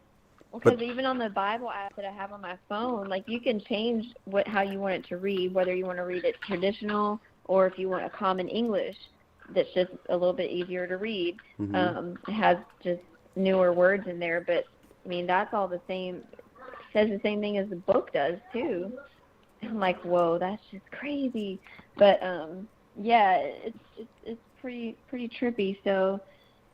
Well, when I had that doctor on that did the DMT study, he reads Hebrew, so I was asking him about it because I was trying to see if he would. Most professionals won't talk about the Mandela Effect, and he was, I kind of brought it up, easing into it because I didn't want him to cancel the thing from me talking about it. So I just sort of brought it up, and then he told me what the Hebrew. He looked it up and goes, the Hebrew says, the wolf and the lamb, or the wolf shall dwell with the lamb, and I just left it at that. He just told me what it currently says. So I know the original Hebrew has also changed. So every single translation, you won't find a lion. That's one of the changes that affects every single translation. You won't find the original lion in any of them. Now, some of the other ones, like in the beginning, God created the heavens and the earth.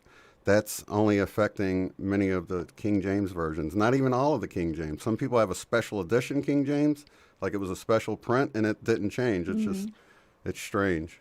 But, yeah, some of them don't affect them all. But I always go to that Isaiah 11:6.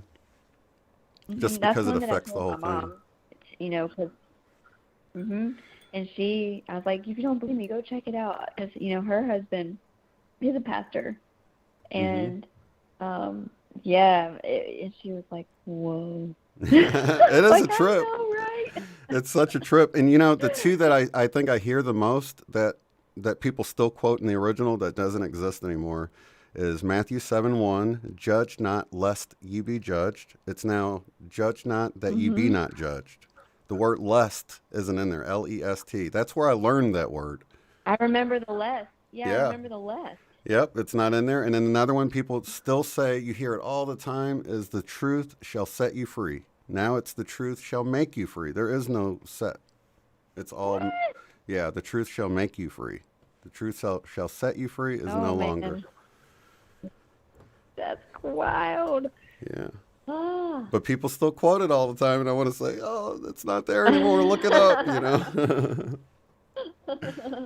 That's funny. But that's actually one I read, and I thought it was just a translation thing, because I think I read it in the NIV. I just figured the NIV said make instead of set, Yeah.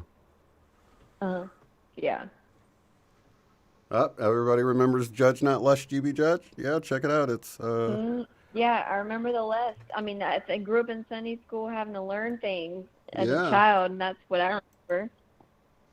Yeah, and that's one people repeat all the time when they don't want you judging them, right? Okay, they're wanting me to look up Acts 5:30. Let's see what this says here. The God of our fathers raised up Jesus, whom ye slew and hanged on a tree. Okay, I think tree is the one I've heard people talk about. I can't be sure about the tree thing because I know there's old gospel hymns where they say Jesus was hung up on the tree in the hymn, so I don't know. Some of the old gospel songs that you'd hear in church would say hanging on a tree or something like that, I'm not sure about that one, guys. Yeah, I'm not sure about that one. I know a lot of common hymns and stuff. Yeah, but those big ones, even, John 3:16 had a huge change to it. Well, not huge, but, I mean, it's definitely different because that was one of the ones they made you memorize in church. John 3:16, for God to love the world that he gave his only begotten Son. Let me. And And whosoever believes in him shall not perish, but have everlasting life.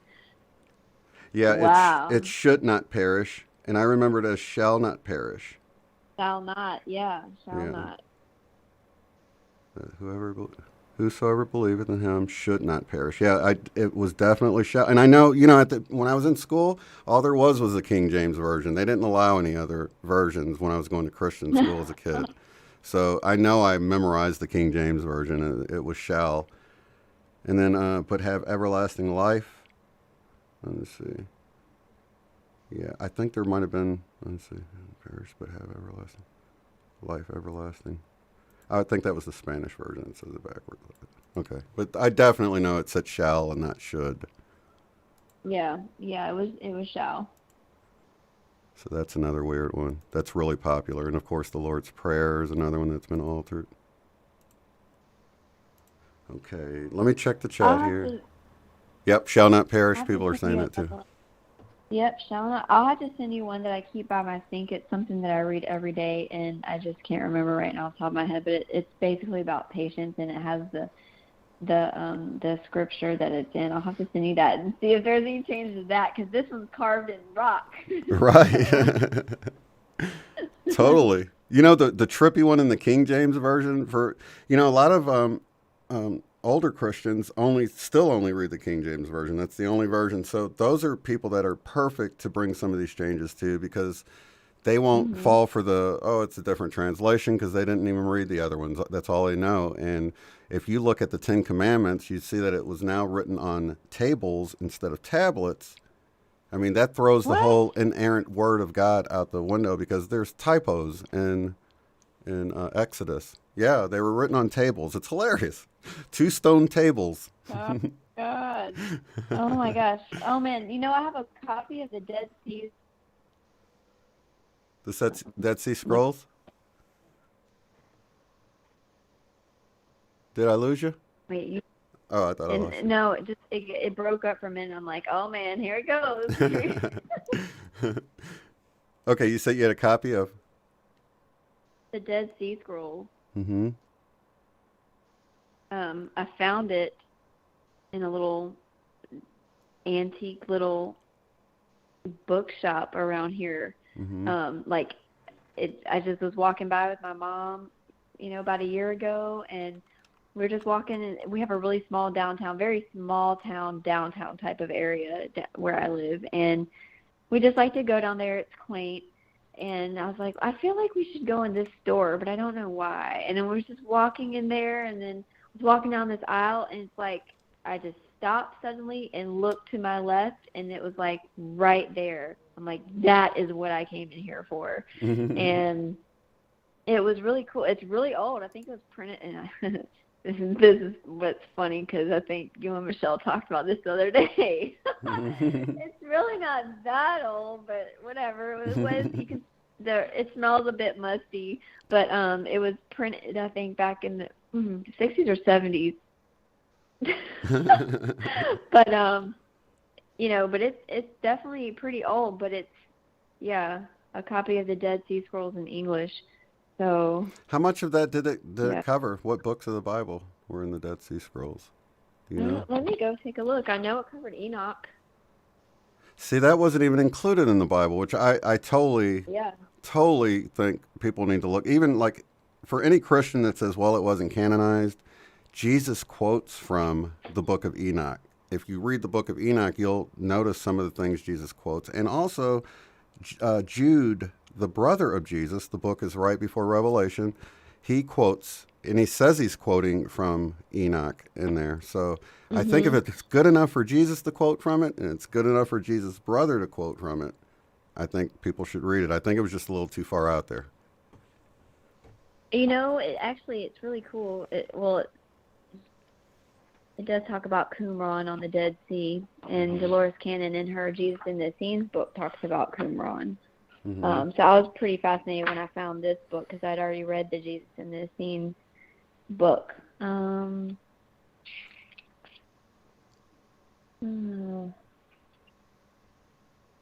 Yeah, I agree, Lissa. It's definitely Enoch is a must read. In fact, probably several times, because it's a lot to wrap your head around. This is just, it reads different. I will. Let's see. It doesn't list it like a normal book would. I maybe can take a like picture books of of the it. Bible? Yeah. Yeah, it's like an actual like a book, and it. Hang on. The Genesis Apocryphon, Mm-hmm. the Blessings of Jacob, the Words of Moses, commentaries on Isaiah. Just commentaries on Isaiah, or does it have Isaiah in it? Commentaries. It mentions certain messianic anthology, the angelic liturgy, stuff like that. It's pretty, and it talks about the war rule, the messianic rule, the Damascus rule, the community rule, all kinds of stuff. I'll have to take a picture because it's not like your Bible stuff, but yeah, it covers some Enoch stuff. I just haven't had a chance. I have so many books on my, like a list of books I'm trying to get through. That's awesome. Yeah, Mel is saying, let's see, was it Mel? Oh, the wineskins. Yeah, that's a huge one. Also, Matrix instead of womb. I find that pretty interesting that they changed womb to Matrix. What? Yeah, womb in the King James. And also possessions in many places where it's like, leave your house, do not go back in for your possessions. That's now stuff. Uh-huh. It's now stuff, you guys. STUFF. How often have you heard in a church, Catholic, Presbyterian, one of those really holy sounding churches, where they're reading from the Bible, do not go back for your stuff? Did they ever read that out of the Bible? That's hilarious. Never heard that ever. Yeah, but I mean, this book is just, it smells old. Like, those old musty trunks and stuff that kind of smell like mothballs. That's what it smells like. Does it have any images in it of the actual scrolls? It does have drawn. Wow. Yeah, it has drawn pictures and stuff in it. And I mean, yeah, there's some interesting stuff. That's awesome. Definitely been sitting for a while. Yeah. I think that's amazing that people are finding these older books, because even Shiny found this old book in German. She was sending me some pictures or some of the text out of it, and it's some really weird stuff, but she came across it, and we're just trying to decipher it. And thank goodness we have Angela who speaks German, so we can run it by her to see if Google Translate's messing it up a little bit. But yeah, it's cool because all of this older stuff coming out. Go ahead. Here's a drawn picture of him like opening up a scroll. So, yeah, and papyrus, or I don't know how you say that word. Papyrus. Mm-hmm. I've heard it. Papyrus, like it. Yeah, I mean, it talks about it, like being on that, and then that was also referencing Jesus and the Scene. Very nice. From Dolores Cannon. So, yeah. I'd say the older writings, I mean, I like the Dead Sea Scrolls, but the ones that I really like are called the Nag Hammadi text. And you can, that was a similar thing with, they found these, scrolls, just like with the Dead Sea. And it had all these writings in there that are really amazing stuff. So I really enjoyed that. As soon as I found out that there was more writings from Jesus, man, I was so excited to go read it, because it was like, I love Jesus so much, and I felt like I'd read everything he put out, or everything that was like about him anyway, over and over and over again. And when I found out there was more, I was just really excited, and it was a good read. Oh, wow. And connects a lot of dots up too. Yeah, this was a good find, and it was only $20. That's awesome. So I guess when you get through there and you tear it apart, whenever you get to it, no rush or whatever, you have to share it with the group. We'll love that, you know what I mean? Yeah, absolutely. Yeah, I have all my special books. They're not in like where all the other books we have in the house are. I have like my in my closet, just my row of special books with the Dolores Cannon and the Dead Sea Scrolls and all that other stuff. All my spiritual stuff is in here where it's safe. Lanessa, that's I remember being really shocked about that. That's Ezekiel, I believe. Like Ezekiel 19-ish, somewhere right in there. I'm just going off of, I remember hearing about it or coming across it decades ago. But it's some, I don't even want to say it because I remember at the time being shocked. But I don't believe it's a Mandela effect unless I remember freaking out about it when I read it. So I know people say that's shocking and that it's new, but for me, it was always in there because I remember being shocked by it when I read it a long time ago. There's a lot of shocking things in the Bible that people are just now reading. And I really recommend, if it's just shocking, I wouldn't call it a Mandela effect unless you remember it wasn't there or it used to say something else. You know, just because it's shocking, I wouldn't call it a Mandela effect.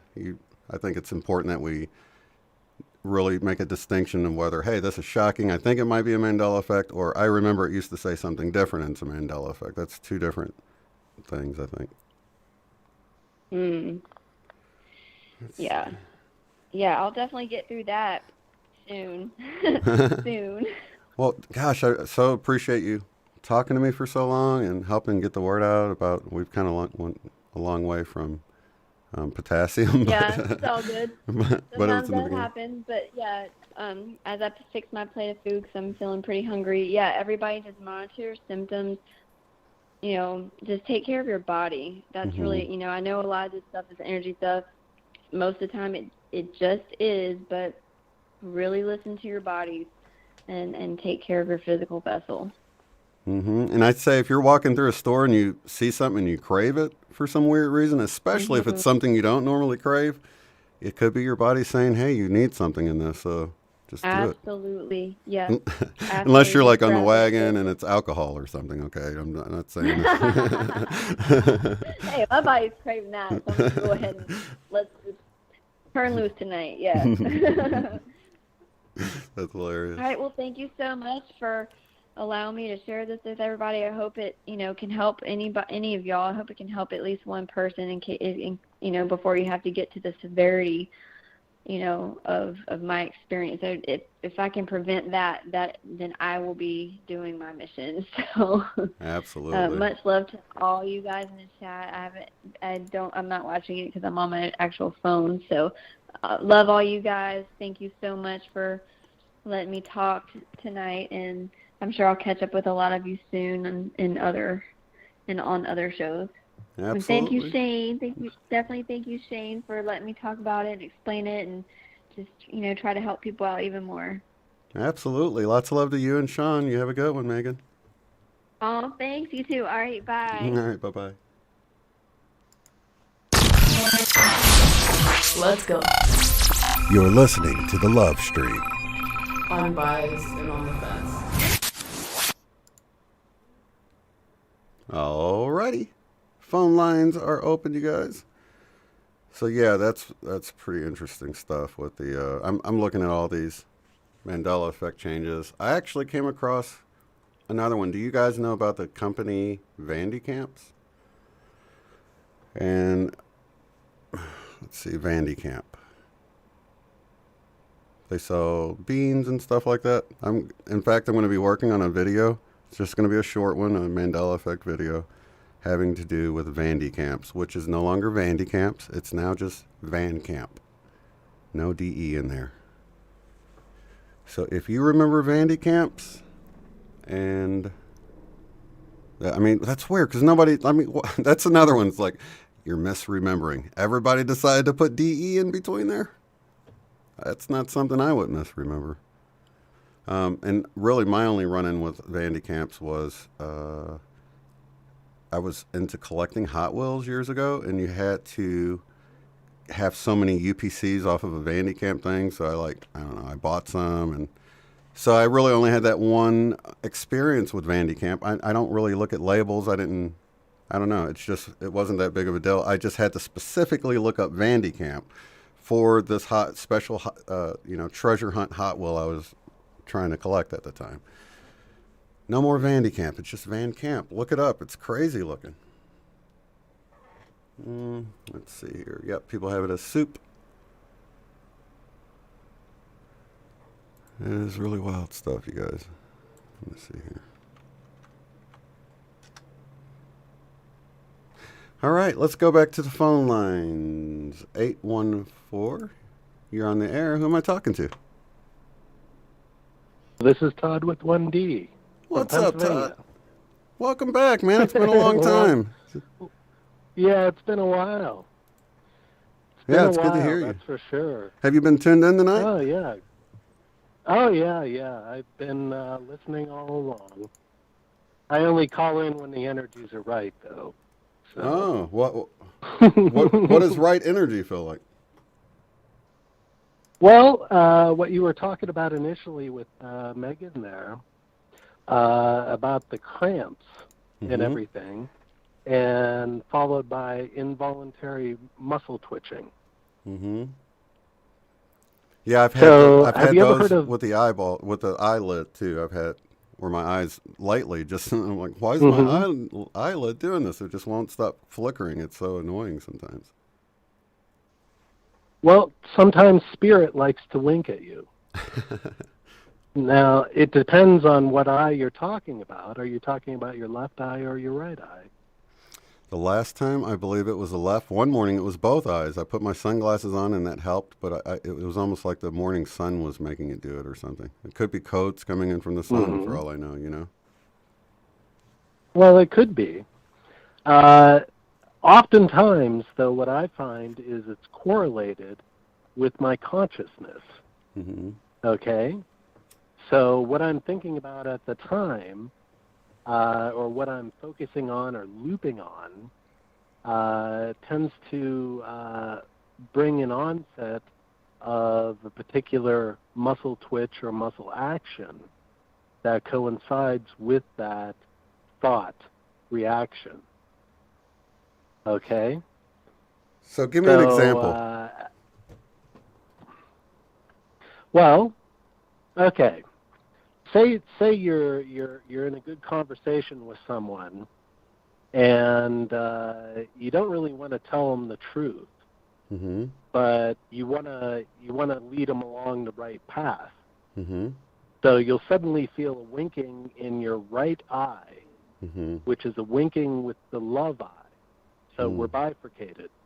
Okay, we have a left side and a right side. The left side is the true side that's true to you. The right side is the love side that is the love, the truth that you project out into the world. Okay? Spirit operates off of the concept of true love. Okay? So we're divided amongst true love. What's really true and innate to you, the side that you take in is your true side, that's your left side. What the side that you put out to the world is your right side. That's kind of the masculine and the feminine. So the right side's your masculine, the left side's your feminine, what you take in. So if you're in a conversation with someone and you want to kind of tell them a mistruth that leads them into the truth, you'll get a twitching in your right eye, okay, which is spirit sort of winking at the love. So you tell them that mistruth that leads them towards the truth. I see. And that's a little example of it. I see. Okay. But see, this operates throughout your body. Okay? You can get muscle twitches everywhere, and you can get sensations everywhere in your body. And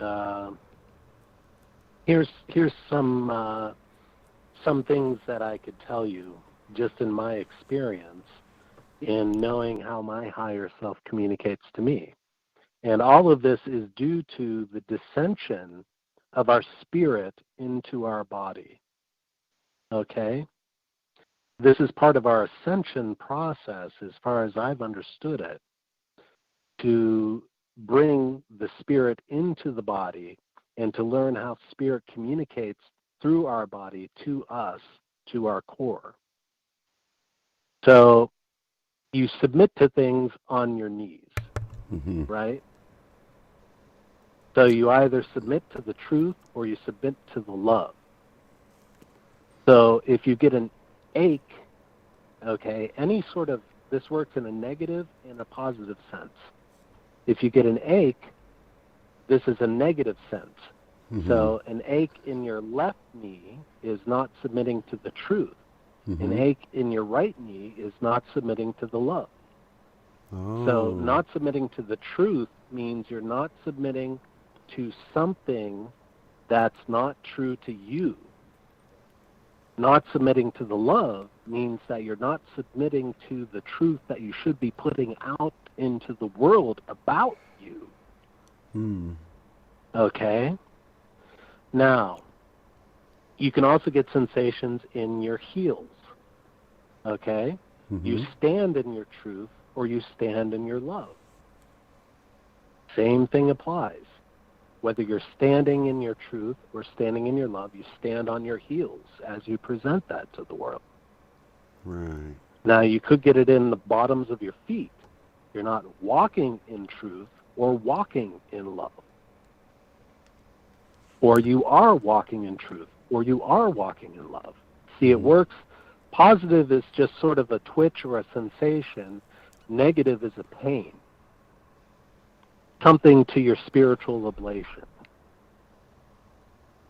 Okay? Right. Now, it turns out, so most QHHT sessions, and let me talk about this, it's very, very interesting. Mm-hmm. You'll notice there's a direct correlation between QHHT and healing. Right. Okay? Most QHHT is able to heal the body by communicating with spirit. Mm-hmm. Now, why is that? It is because most things are psychosomatic. We repeat the same mistakes and create our own miseries rather than listening to the spirit that's within our bodies and creating our own blissery. Right. So you're saying it manifests as ailments, basically, then? And then, so when you go into QHHT, it's not so much that they're healing the actual ailment, but the cause of it, then? Exactly. I got you. They go directly to the cause, directly to the core of the cycle that you're repeating that gives you pause. Mm-hmm. And that pause can lead to incessant cramping during this energetic period that we're going through. Okay. Now, you could say it's due to a potassium imbalance, which, yes, in a way, it's due to a potassium imbalance, but that's due to actually imbalances just within you. Right. You see, your spirit's ruling over your body. And if you're not listening to spirit, the spirit's going to say piss on you, and it's going to piss all the potassium out of you.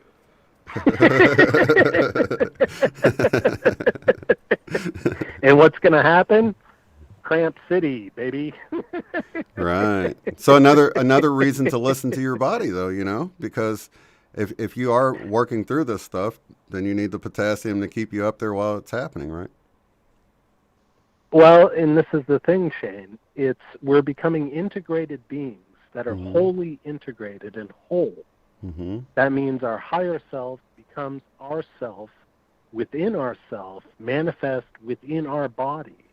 And we need to learn how our body is communicating directly to us so we can get through us to manifest us into this reality, what Spirit wants us to be and to realize that unique portion of you and me. Perfect. Know what I mean? Yeah, that makes sense. Mm-hmm. So everyone, as this energy comes in, we've noticed that there's a number of people that are experiencing the same thing, but then it doesn't seem like everybody aligns perfect with the energies. Like, Well, you know, it's an individual thing as well as a collective thing. So I think this is really what you're talking about is speaking to the heart of why that is, right? well, yeah. You have to understand we're unique individuals in a collective. But see, Spirit works both on an individual and a collective level simultaneously. Mm-hmm. And it's getting you to be your unique portion of you that represents your portion of humanity, which is your responsibility to the collective. Exactly. Okay? That totally makes sense, yeah. So everything is not by chance. Everything is correlated. So you may say they're random muscle twitches, but they are emphatically not. Mm-hmm. Everything is on purpose by spirit communicating directly to you.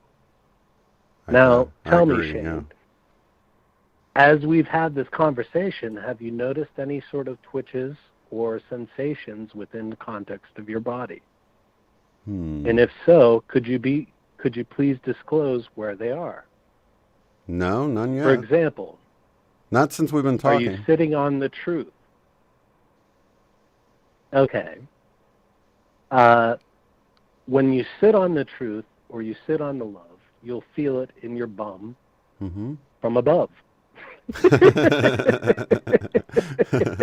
No butt twitches. Not yet, anyway. Okay. Well, this is what happens as you go forward in the ascension process. You'll get more in touch with your body, and you have to go through these. You'll go through these night cramps. You'll go through these sensations that teach you how your spirit is connecting to you in a way that's positive and true. Okay? Because nothing brings your concentration down like a good old Charlie horse in the legs at night. That's for sure. Yeah. That's horrible, man. There's nothing like waking up to one of them. Man, I've had it in both legs at the same time. Like, oh my gosh, I'm like standing there with my legs spread because it was like in my thigh, and I was trying to get in a place where it would stop, and trying to get to some potassium at the same time. It's awful because you're half asleep. Well, it's just a horrible thing. It's a dual-sided thing. So yes, you do need to get the potassium in your system to alleviate the immediate symptoms. But you also have to get out of that psychological loop that you're in that's causing you to cramp up to begin. Okay? So when you get to the core of the actual problem, you'll notice that your cramps oftentimes cramp up. For me, they're almost always in the rear of my legs. So back off the truth or back off the love. Okay? So if it's in the right, back off the love, and the left, back off the truth. If it's in the right, yes, back off the love. If it's in the left, back off the truth. I see. Okay? So how do you know so if you're being the different body parts? I mean, is there somewhere you can go to look this up? Like, for instance, mine that I was having that just repeated over and over again was on the left side at the top of my stomach, just below my rib. That muscle there would just get so tight, and I'd try to stretch backwards to the side and everything, but it was just so painful, and it was hard to make it stop. But it was pretty much in that one spot. In fact, when I push on it now, it's still sore from days ago when it was doing it, On your right side, you said? No, it's on the left side. Top of the stomach. On your left side. So the truth. Why do I have a pain on the truth of my stomach? What's the stomach? Bravery? Something with going with your gut. So I wasn't going with my gut something about enough. Yeah. It's something. If you're cramping up, it's back up. Back off the truth then. In your gut, back off the truth in your gut. You're pushing it too hard into society at that time. It could be. Yeah. Now, just as I said that, I got a little pain in my left neck. So you were being in pain in the neck. You told me a little too much? Is that what it is, Todd? You need to back off a little bit? Yep. I need to back off the truth a little bit because I'm being a pain in the neck. This is the advanced course. Well, it wasn't a pain in my neck. Let me just tell you right away. It must be somebody listening. So if somebody out there was triggered, sorry. That's probably what it was. That's exactly correct, Shane. That's good. A pain in the neck. I like that. So it's like I did with the gut. That's sort of, people say you don't have guts to do something. So that would, you typically just go with whatever you feel intuitively that part of your body's about. Like you said, the heel was standing. That makes sense. What about the legs? Like you get it in the back of the leg. Do you think the legs are due with you walking your path? Mm-hmm. So if you're walking your path and you're doing it correctly, you'll get a positive sensation. Mm-hmm. If you're walking your path and you're doing it incorrectly, you'll get a cramp or a negative sensation. Mm-hmm. Okay? And oftentimes the cramps are almost always associated with backing off the truth or backing off the love. It's very rare that you cramp up going forward in your truth or forward in your love, just because of the way that society is stacked against you. Mm-hmm. Now, here's an interesting one. Have you noticed any muscle twitching in your arms? I think fingers. Actually, my fingers were twitching when you did that, or when Frank did that connect on me in ECETI. But that was, I guess, that doesn't count, right? Grab on to the truth, Shane. Right. Grab on to the truth. Or grab on to the love. Or reach if it's the arm, right? Depends on, or reach. Be uplifting in your truth if it's the top part of your arm, mm-hmm. or be uplifting in your love. Right. So that means raise the roof or raise the truth. Right. Someone's saying their big toe. Likewise. What would you think the big toe? Would that still be sort of standing? You stub your toe. Oh. You stub your toe, Shane. So you were progressing Sometimes we too much? trip going too far. Carelessly, huh? That would be kind of a careless something. Uh-huh. Back off the careless truth or love? Yeah, exactly. Wow. Exactly. Now, here's the other thing I've noticed with my biceps or my triceps. Okay? Your bicep with your love is your passion. Your tricep with your love is your compassion. Mm-hmm. Okay?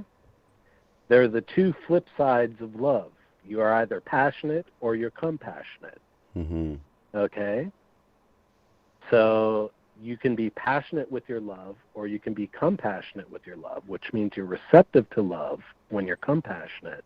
When you're passionate, that means you're being interceptive with your love. You're projecting it out there. Right. Okay? Now, with your truth, you can be honest with your truth, or you can just be strong in your truth.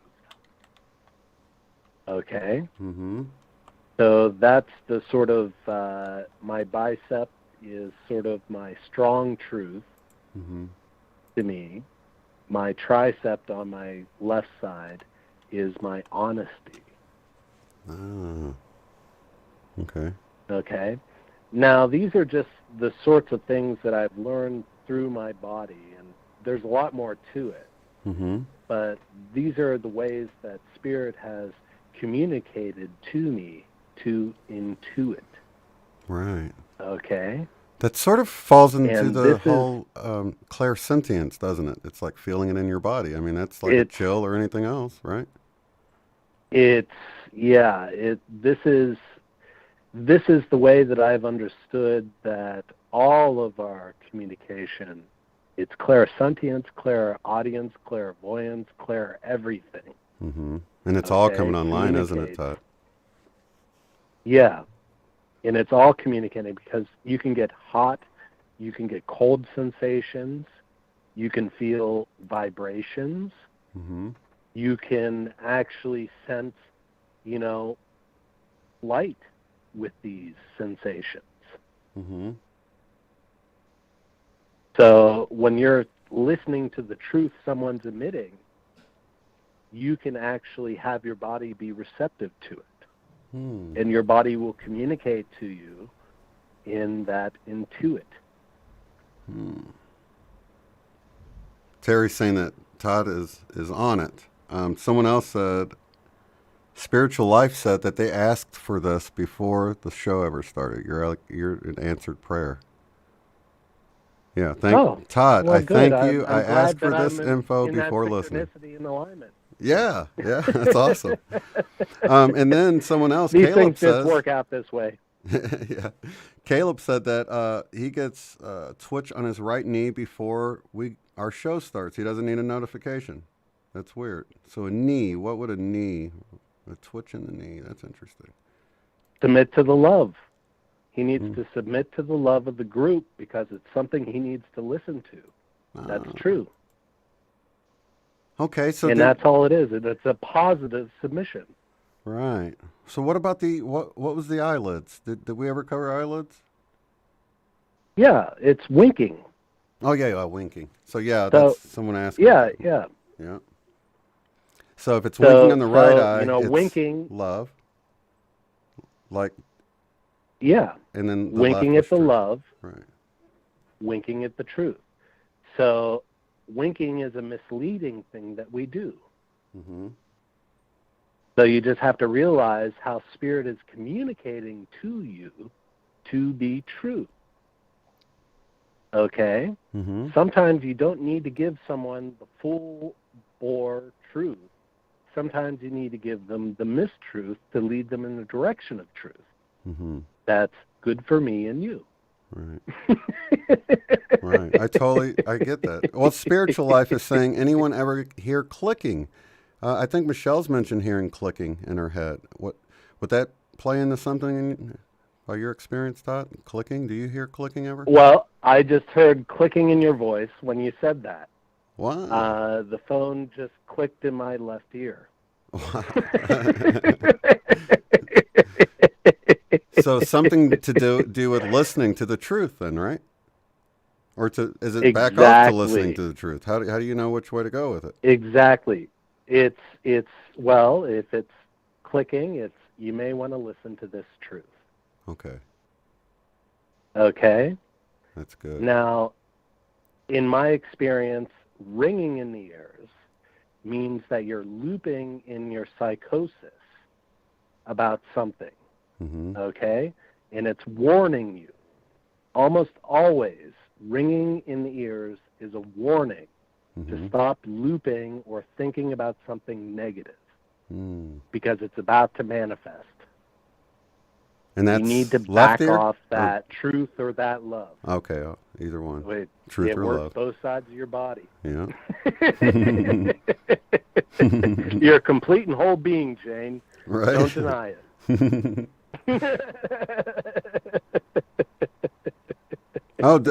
Dolores Cannon. Yeah. I had a question. Let me see what it was here. Somebody had. They during a Reiki session twitching in their left knee. Left knee. So that would be the truth side. And you said the knee is about submitting to the truth. Submitting. Okay. Yeah. You always submit on your knees.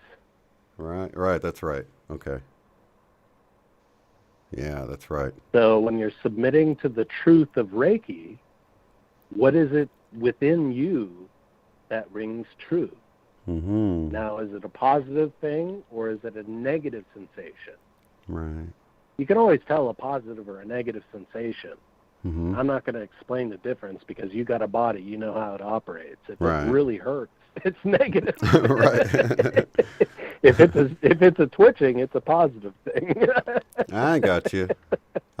So if it so hurt, they right. were ambiguous on what it was with Reiki. I don't know, but that's for them to figure out and for them to know.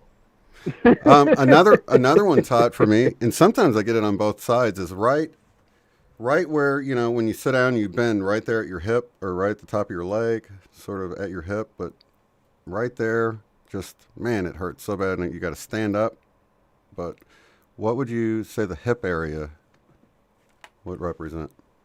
Is that well, what are you attached attached with the hip to? It attaches your legs. To the hip to? Your legs to your torso. Well, your legs, yes. Mm-hmm. But who's also attached to your hip? You said who is? Perhaps a loved one. Oh, yeah. Yeah. Who's also attached to your hip. Perhaps a loved one. Maybe that's it. Mm-hmm. You mean specifically a mate, You a see, spouse these or something? things Or? go down to, yeah, Mm-hmm. yeah, these sayings. You remember all these sayings that your grandma said? You shoulder your responsibilities. You know it in your gut.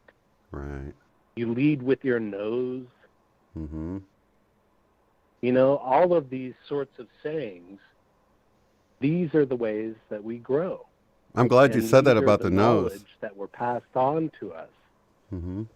Mm-hmm. Because April, in one of her sessions, Well, said twitching she'll in your nose. Yeah, she'll get a twitch in her nose as a confirmation. So that's funny that it's for leading or guidance, so to speak. You know what I mean? It's like, yeah, it's wild. There you go, April.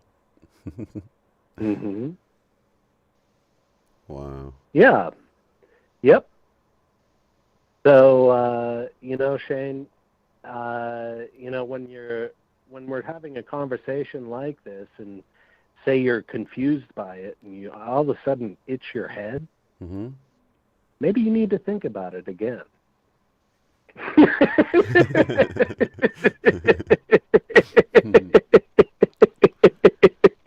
And so the ears would represent. You see, it's all correlated. Right. Yes. Yeah. Definitely something to think So about. the whole thing, you have to realize all of these sensations that we're enduring, you know, Spirit communicates to you while you're going through. Okay? Mm-hmm. There is nothing random about it. It's all true. That's It's interesting because all true. I believe that about everything else, but for some reason I didn't, you know, who thinks itches and twitches and things like that matter, but I guess it's all it's part of it. It's within you, Shane. Yeah, it goes within and without. That's the beauty of it, no doubt. That's beautiful. And that's the coolest thing that it's about. Because once you get to the true you, and as you descend your spirit into your body and ascend to the height of source, Mm-hmm. you learn to communicate in a whole new way, of course. And that communication is within, and that's where it begins. The true ascension is becoming whole within yourself, Mm-hmm. within and without, where you have no doubt. That's good stuff. You know what I mean? Mm-hmm. Yeah, definitely. I mean, now, it may be tough to swallow for some, but you see, you have to understand the way that entropy plays with you. Mm-hmm. Is anyone else having Entropy deja gets vu you right now? looped Are you in having your deja own vu, Todd? lives. Oh, no, not me. Oh, okay. No, deja vu is one of those sensations that you come across when you hear a really good truth Mm-hmm. that is probably resonating with you, that you may have heard at some point in a previous lifetime, in a previous ascension, too. Hmm. Do you know what I mean? Yeah. Yeah, I felt like it was good stuff. So it's like or maybe I'm experiencing it in multiple dimensions right now, right? Let's see, left hand itching Well, it or could twitching? be. Left hand. Well, left hand itching, you're itching for the truth. Oh, itching. Okay, so itching. You're itching to grasp on to the truth. Somebody said itchy ears, so you're eager to hear something, hear truth or hear love? Itching to listen to the truth. I gotcha. Itching to listen to the truth. It's so simple, it's ridiculous. It's smack your head out of the V8 moment. Yeah, I'm totally doing that right now. I'm like, man, how often are we sitting there and we experience some of this stuff and we just think, it's just, we don't even think about it. You know, it's random. But now I'm going to definitely start paying attention. I've already been starting to be in the moment and you know, really be present all the time. And I do notice things, but I hadn't quite began to put it together like what you're saying, Todd. I think this is super interesting. I'm definitely going to pay more attention and see what Source is telling me, what Spirit's trying to get over to me. Yeah. Yeah, that's all it is. It's getting back in love with Source. Mm-hmm. And when you're in love with Source, it just flows naturally. You'll get to the point to where you're communicating constantly, and you're always under perfect guidance. You don't have to worry about life anymore. Mm-hmm. It just leads you true to the true you, to see how life unfolds. That's beautiful for you and me, for all to see. Well, let me ask you this, Todd. If say I'm getting a cramp in my foot, for instance, and I realize right away what it means, will the cramp go away? Or, I mean, is it gone once you get the message? Is it like message received, you can take that cramp away? Or so do you ponder it in your mind, and then once it goes away, that's the confirmation that you're on the right thing? You know, there's two parts to that. Spirit gives you a chance to correct yourself, and then Spirit will alleviate the pain. But you have to understand that usually you already pissed on the truth and you pissed all that potassium out of your system, so you still have to eat a banana and have some water. Okay. And relax yourself. Okay? Right. So you're depleted because in a very physical way. Right. Yeah, you have to understand that Spirit is teaching you to master your whole mind, body, spirit, emotional complex, the whole thing. It's not just a one-sided coin. It's not just, okay, I submit. No. You have to do it wholeheartedly in all spheres of your existence to bring it back to the whole you with persistence. Right. You can't just say mercy and you know what I mean? And be done with it. I got you. Yeah. Yeah. Yeah, Source doesn't work that way. Source is teaching you the whole shebang all at once. It's not just a one dog and pony show. Right. It's the whole course, so you know. And man, it does. Gosh, I'm thinking about all the times when, you're sitting in traffic or something, you get a twitch or something. Now I'm going to have to be paying attention to all these little messages I'm getting that I've been ignoring. That's pretty cool, though. It's like we have these receiving Well, Shane, instruments. You're a multi-dimensional being. Mm-hmm. You are a multi-dimensional being, and it's time you start behaving that way.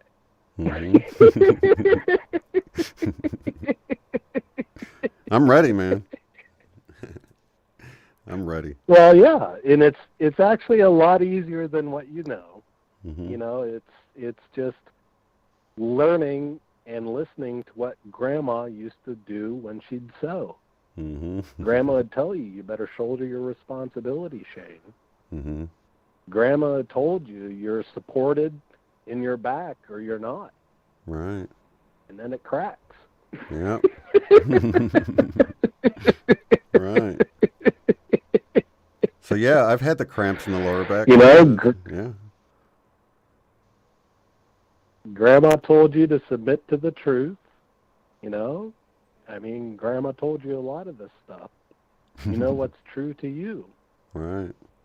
And here's the beautiful thing about this is this works multidimensionally in a hyperdimension. So my grandma may not have been the same as your grandma, and you may have had some different things told to you. So my truth may not always translate to you and your truth. This is the unique you, Shane. Okay? So I'm just giving you some guidelines as to what I've learned and know through my body. But as you are experiencing your life, and you have experienced your life, you have your own unique experiences and your own sayings and your own truths and your way of communicating both to you and your family lineage that's taught you everything. Right. And it may communicate to you slightly different. I mean, there may be people out there that are left-handed and not right-handed. I'm a right-handed person, and I just told you my truth. It could be that a left-handed person has slipped directly around 180 degrees from what I just told you is true. Okay. Okay? And only experience will let them know. I'm not going to impose myself on you. Mm-hmm. Yeah. I'm not going to impose myself on you and tell you this must be true. Mm-hmm. You need to get in connection with your source, with the source of true love within you, to know what's true and to know how to communicate absolute. But I think... Do you know what I mean? Yeah, but you raised the point that we should be paying attention, and I think that's the first step, really, is to even begin to pay attention and try to make sense of it. Because a lot of us, like I was saying earlier, we don't even know that it means anything more than a muscle twitch. Yeah, pay attention. It's funny. But yeah. Yep, so, pay attention. So what you're doing here is broadening our awareness of the situation, which you can really see how that's what's so good about this whole thing. It's always an enlightening conversation. You know what I mean? Yep. If you pay attention. Yep. Yeah, you got to pay attention. That's a good one. Remember that multidimensional learning?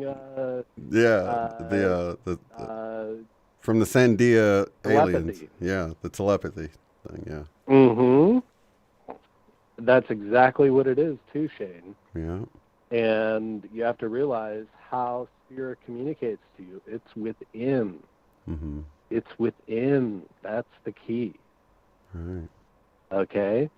And when it's within and you're communicating with yourself properly, you will be able to navigate this reality beautifully. Mm-hmm. Okay? You will just be in perfect alignment all the time. And that's kind of what we're all getting to. And I was, like I said, I initially told you I only talk to you whenever the energies are right. Mm-hmm. I wanted to hear when somebody was experiencing massive cramps and then muscle twitching. Those were my trigger words to take it a level deeper to where the public is ready for this information now. Because if I would tell you this beforehand and you hadn't experienced massive cramping and muscle twitching and were totally confused and just thought I just need to eat a banana and call it a day, you wouldn't realize how spirit is communicating to you with no delay. Right. Do you know what I mean, Shane? Totally. So it's like the energies are coming in, we're getting upgrades, and at the same time we're getting messages, and many of us are ignoring them. There's always more, isn't it? Exactly. Yeah. Oh, it goes deeper. I can't wait for the next update. Baby steps, right, Todd? Of course, baby steps. You can't, that's the thing. You can't give people this information too soon because they would basically probably hurt themselves and abuse. You have to back off and wait until the energies are right. Wait until Source has raised everyone to the right level in their vibration to really receive it with true love in their hearts. Because if I would tell you, beforehand and you hadn't experienced it and you're still swimming around in entropy, thinking only negative thoughts, well, you just dismiss me outright, and run your own course and probably destroy your life, especially with the way the energies are nowadays. Do you know what I mean, Shane? Yeah, it's like taking the long way around. So there's, And it could be a few lifetimes even, and right? you know, yeah. And it's you know, I really would like you to communicate some of this to Michelle Wolf. She experiences a lot of this stuff, and she talks about it. And some of it, I think, is a little bit bewildering to her. But hopefully she's listening tonight, and hopefully she took some of it away. Yeah. You know, I don't mean to force feed anyone the real truth, because the real truth is within you, and how you're communicating to Source within you to realize the true unique you. But a lot of these sensations that we experience, if they're positive, they're positive. If they're negative, we're doing something wrong, and it's time we correct it. Yeah. Okay? And it's as simple as that. Oh, it yeah. Really I mean, is. anybody that's open-minded will at least consider it. And I mean, it's something that we can practice or test for ourselves, you know, like you said. So. But if we know to do it, and yeah, I didn't mean to we have to know insinuate. Yeah, I didn't mean to insinuate that she experiences anything negative. I wasn't insinuating that. Oh, no. She's definitely on the right path. Yeah, yeah. And what I wanted to say is Spirit's been heavily communicating with her, and she's been so forthright and beautiful in her expression and sharing it with everyone. Yeah. And that's so wonderful for her to do. But I think taking it to this next level will help her realize what's really true. All right. That's beautiful, Todd. I appreciate you sharing that, man. Sure. Well, you know, I'm always here. I'm just a lurker. I know the feeling. I usually am too, Todd. So, what other kind of supernatural? Are you having any other kind of supernatural or I don't know, metaphysical things coming online or anything that you can talk about? Well, here's what I got to say. My life in a context has become supernatural. Okay? My life has taken on a supernatural tone as I've gotten deeper and deeper into Source.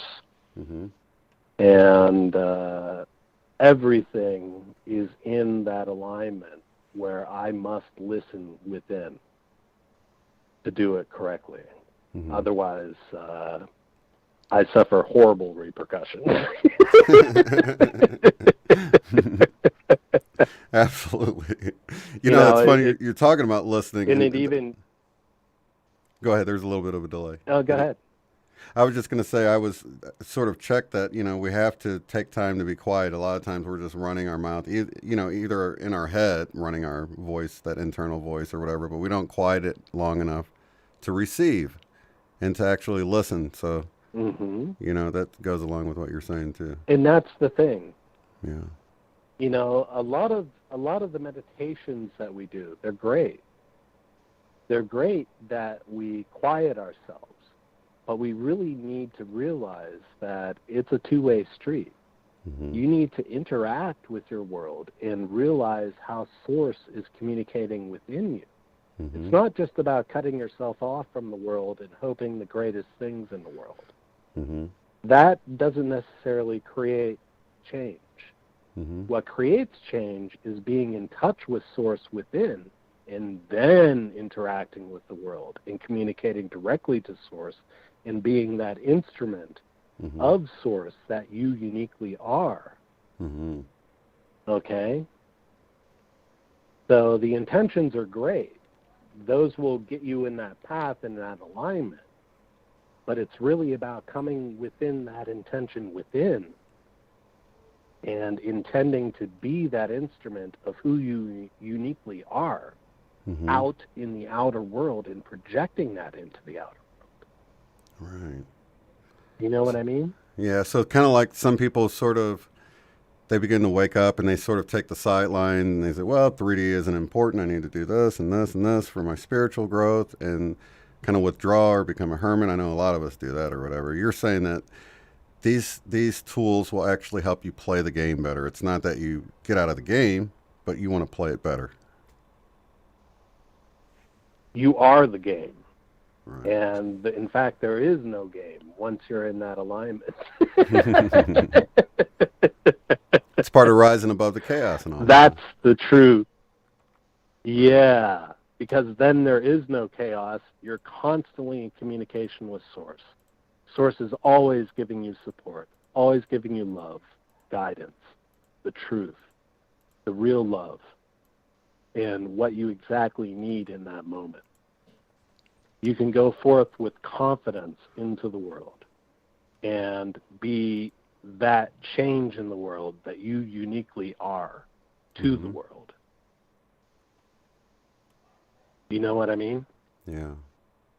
It's finding that purpose. That individual thread of how we express Source through our instrument, our body, our life. Mm-hmm.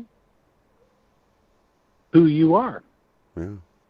And, you know, we've been doing it in baby steps so far, but what I want to say is realizing that nothing is random within the context of your body and learning to communicate to your body directly to Source and becoming who you uniquely are, letting your higher self show you through all those sensations and, you know, interactions. It shows you the real world. It shows you what the world is and who you are in the context of it. Your place in the world. Mm-hmm. So what about a sneak peek at the next step? Are we able to get a sneak peek, or is it just too far out there? Oh, the next step.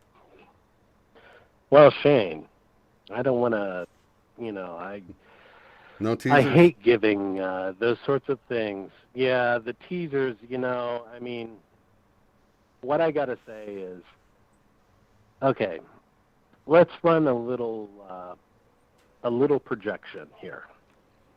Okay? Let's say that 10, 20% of your audience actually picked up on what I said and really realizes it and really starts acting as their unique expression of Source within the world.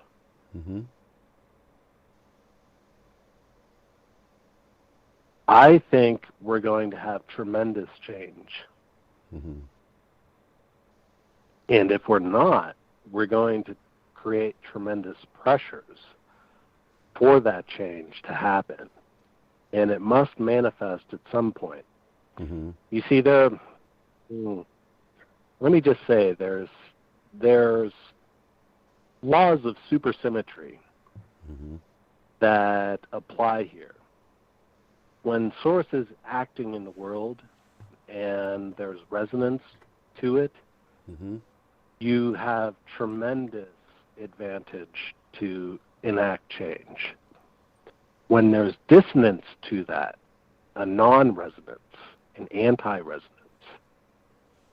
there's a pure destructive element that takes place within the individuals, not necessarily, you know, the whole world. Right. So I would guess that, you know, once this cat's out of the bag and people really realize how Spirit is communicating and how Spirit truly is and manifests within us as a whole unique being, you're going to see a tremendous amount of change because people will get it. And then there's the whole 100th monkey effect. So even if it is just 10% or so, then it's still getting into the collective consciousness where people will just, it'll just it be more already natural. is, Shane. Right. I can feel the vibrations right now, and it already is. It's pretty solid. Right. It's anchored. Okay. So so it's just a matter of becoming aware of it? The way that the energies are. It's a matter of it propagating out and for people to become aware of it. And, you know, for perhaps your listeners to play with it and to experiment with it and to realize it, within themselves. Mm-hmm. I'm not going to tell them what to do. It's something for them to play with, to learn what's true. Mm-hmm. I'm just giving them little hints and teasers on what direction to look in. Yeah. Well, I like that. Todd. I'm so glad you did that. In fact, let's see. Much gratitude, Todd. Caleb says. Yeah, we do get it, sister. Oh. Yeah, people are getting it. My ear says truth. Laugh out loud. Cool. Yeah, you're in the perfect. You're in like, this is prime real estate. This is like, perfect place. So. Well, awesome. Yeah. And it's something that, I listened to your BQH session with John Binney there, and it was just spectacular. Yeah, it was. I mean, I really enjoyed it. And, could you feel the energies what I through gotta say is, oh yeah. Yeah. And that's what I wanted to resonate with, mm-hmm. were the transmission of energies through it. Mm-hmm. It's very, very powerful when we can all resonate with and communicate to each other in that way, and really be on that same journey with you guys. Mm-hmm. It's something to be said that this collective power that we have to experience these things together, it's really, really special. And I wanted to thank you guys both for doing that. It was really, really cool. Oh, no problem. So, thanks it was a my lot, pleasure. Shane. And yeah, it's my pleasure, man. That was powerful. Oh, let's see.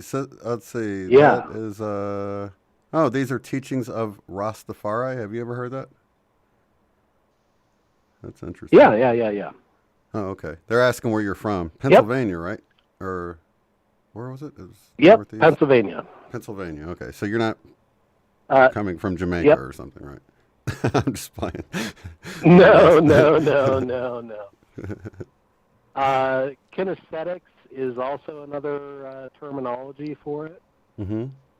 I mean, this is a well-known thing, actually. But known by different names, what probably, I'm saying isn't and different really teachings. all.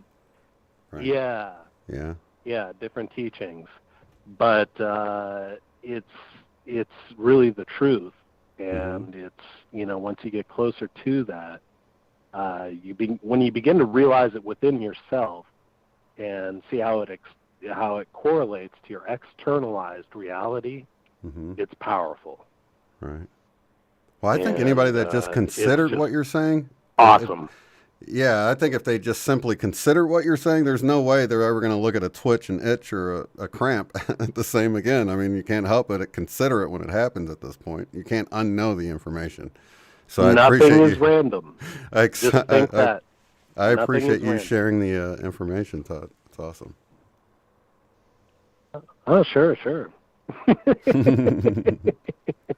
All right, so you're going to be listening in, lurking, and when you hear the next keywords for the next step, I should expect to hear from you. Is that how this works, Todd? Well, when the energy hits right. Yeah. It's I got to wait until I hear the trigger words, and then you'll hear it. You'll hear from me, that's for sure. I'm always there. I'm always lurking. So I may not speak up right away. I may wait until it hits a rapid pace, but usually I'm pretty early. So you're the first one to hear it. And I appreciate it. You guys are the first ones to hear this from me. Well, I do appreciate what you do for the group and you being a part of it and all of our discussions. I don't know that they were ready for the math quite well, yet. Hey, I appreciate but for the other stuff, is right on. You know? I think the math was a little too deep for him, man, but I know. It was hilarious on my end. It was fun on my end too. Yeah, you got me thinking. I was like, oh man, I haven't thought this much in a while. So that analytical part of my brain. Well, hey, I got to say, there's a lot more out there and a lot more to this. Mm-hmm. I just realized, the math thing was a big eye-opener for me. Yeah. I thought it would take off like gangbusters. I thought I'd see all sorts of math people coming up and seeing all this stuff. And no, that wasn't the case. They're not awake yet. Well, you know what we probably should do, Todd, on the side is work on something to where it can be more visual and people can actually see it at work, maybe animate it in a certain way to make it a little more easy for people to grasp what's happening with the equation and all that. You know what I'm saying? I think if it was presented in a certain way, at least our group would. I think it just went over a lot of our heads. That's all I'm saying. I think if we saw it presented a little bit better, because we were just talking, and I was looking up the formula while you were talking, but not everybody else was. So I think if it was presented in a certain way, it could definitely be pulled off to where maybe the mathematicians don't, get it, but our group would at least get it. Well, the most important thing is that I think they get what we just talked about tonight. Absolutely. The math stuff was just an aside that I thought was kind of funny and interesting and curious and all that. Yeah. And I was testing the waters to see how far the consciousness would stretch. Mm-hmm. And I realized it's very inelastic. So I backed off. That's so funny you said that because what's funny about our group is you probably have the problem you just mentioned where we're typically more right brain than left brain, and you typically have the other problem out in the world. You know what I mean? Yep. That's exactly the truth too. Yeah. So you always have to remember your audience. Yeah. So that's something that I took to heart, and I realized that I need to be conservative with my releases of energetic knowledge. Now, did you know about the cramping and all that back then? Oh, yeah. Oh, okay. Yeah, that's I knew about all that stuff. Let's just say that I'm always testing the waters in different ways to see where the consciousness is, and you guys weren't receptive to that until tonight, when people can really relate to someone that's gone through that and relate to that to their inner core. There's no reason to even present the information to them unless they've experienced it. Right. And are actively and unless, experiencing it for a lot if of you've us. experienced it, yeah, and you're doing it interactively, and you're thinking, God, why is this happening to me? Well, there you go. You got to have the question there to Watch answer the loops it, in your consciousness. Mm-hmm. Yeah, don't piss on the truth. I mean, you got to watch yourself. These energies. You piss on the truth, you're going to piss all your potassium out. Get some cramps. So. Yep. And you better believe it, Spirit will manifest it in the perfect muscle for you. Right. So you realize the real truth of that. Caleb is saying, what is right foot cramp? Well, according to what he was saying, you stand on your foot, so you're right side. You're cramping up, walking in your love. Okay. Yeah, walking in your love. So you're being too aggressive in walking in your love, and you're experiencing that cramp. So you should pull back a little bit. So maybe he's trying to wake his family up, and he's being a little bit overzealous or something. That would be in alignment with something like that, then, right? That could very well be the case. I see. Yeah, it's up for him and his consciousness to really decide what that's truly about. It's unique to him. Right. And these are just suggestions that we have. We're not medical doctors. We're just... All the other disclaimers we need not to get attacked, right? We're just sharing our experiences. Yep. Yeah. So that's the way it boils. Well, I do appreciate it, Todd. It's always an enlightening discussion, man. And gosh, I hope it's not so long before we hear from you again. All right. Thanks a lot, Shane. It was great talking to you tonight. Yeah, you guys same all here, have buddy. a great night. You too, buddy. Lots of love to you. All right. All right. Bye-bye. All right. Love to you too. Bye. Goodbye. Awesome. So glad we got Todd back. It's been a while. Months. So I will definitely start paying attention to my cramps and stuff. That's for sure. And I've been actually surprised because I've been taking the potassium and I still had that stomach cramp, like even through that. And I was like, wow, how did I take all that potassium? Now I know. The truth of my gut. I need to pull back somewhere on there. All right, you guys, we're going to wrap this one up a little bit after 10 o'clock here. And we'll be back tomorrow. Eileen and I will be back for the Power of 8 at 8. Hope you guys can join us there. Lots of love and light, everybody. Have a good night. Peace. If you'd like to support the work I do, go to paypal.me/UOTF. Thanks.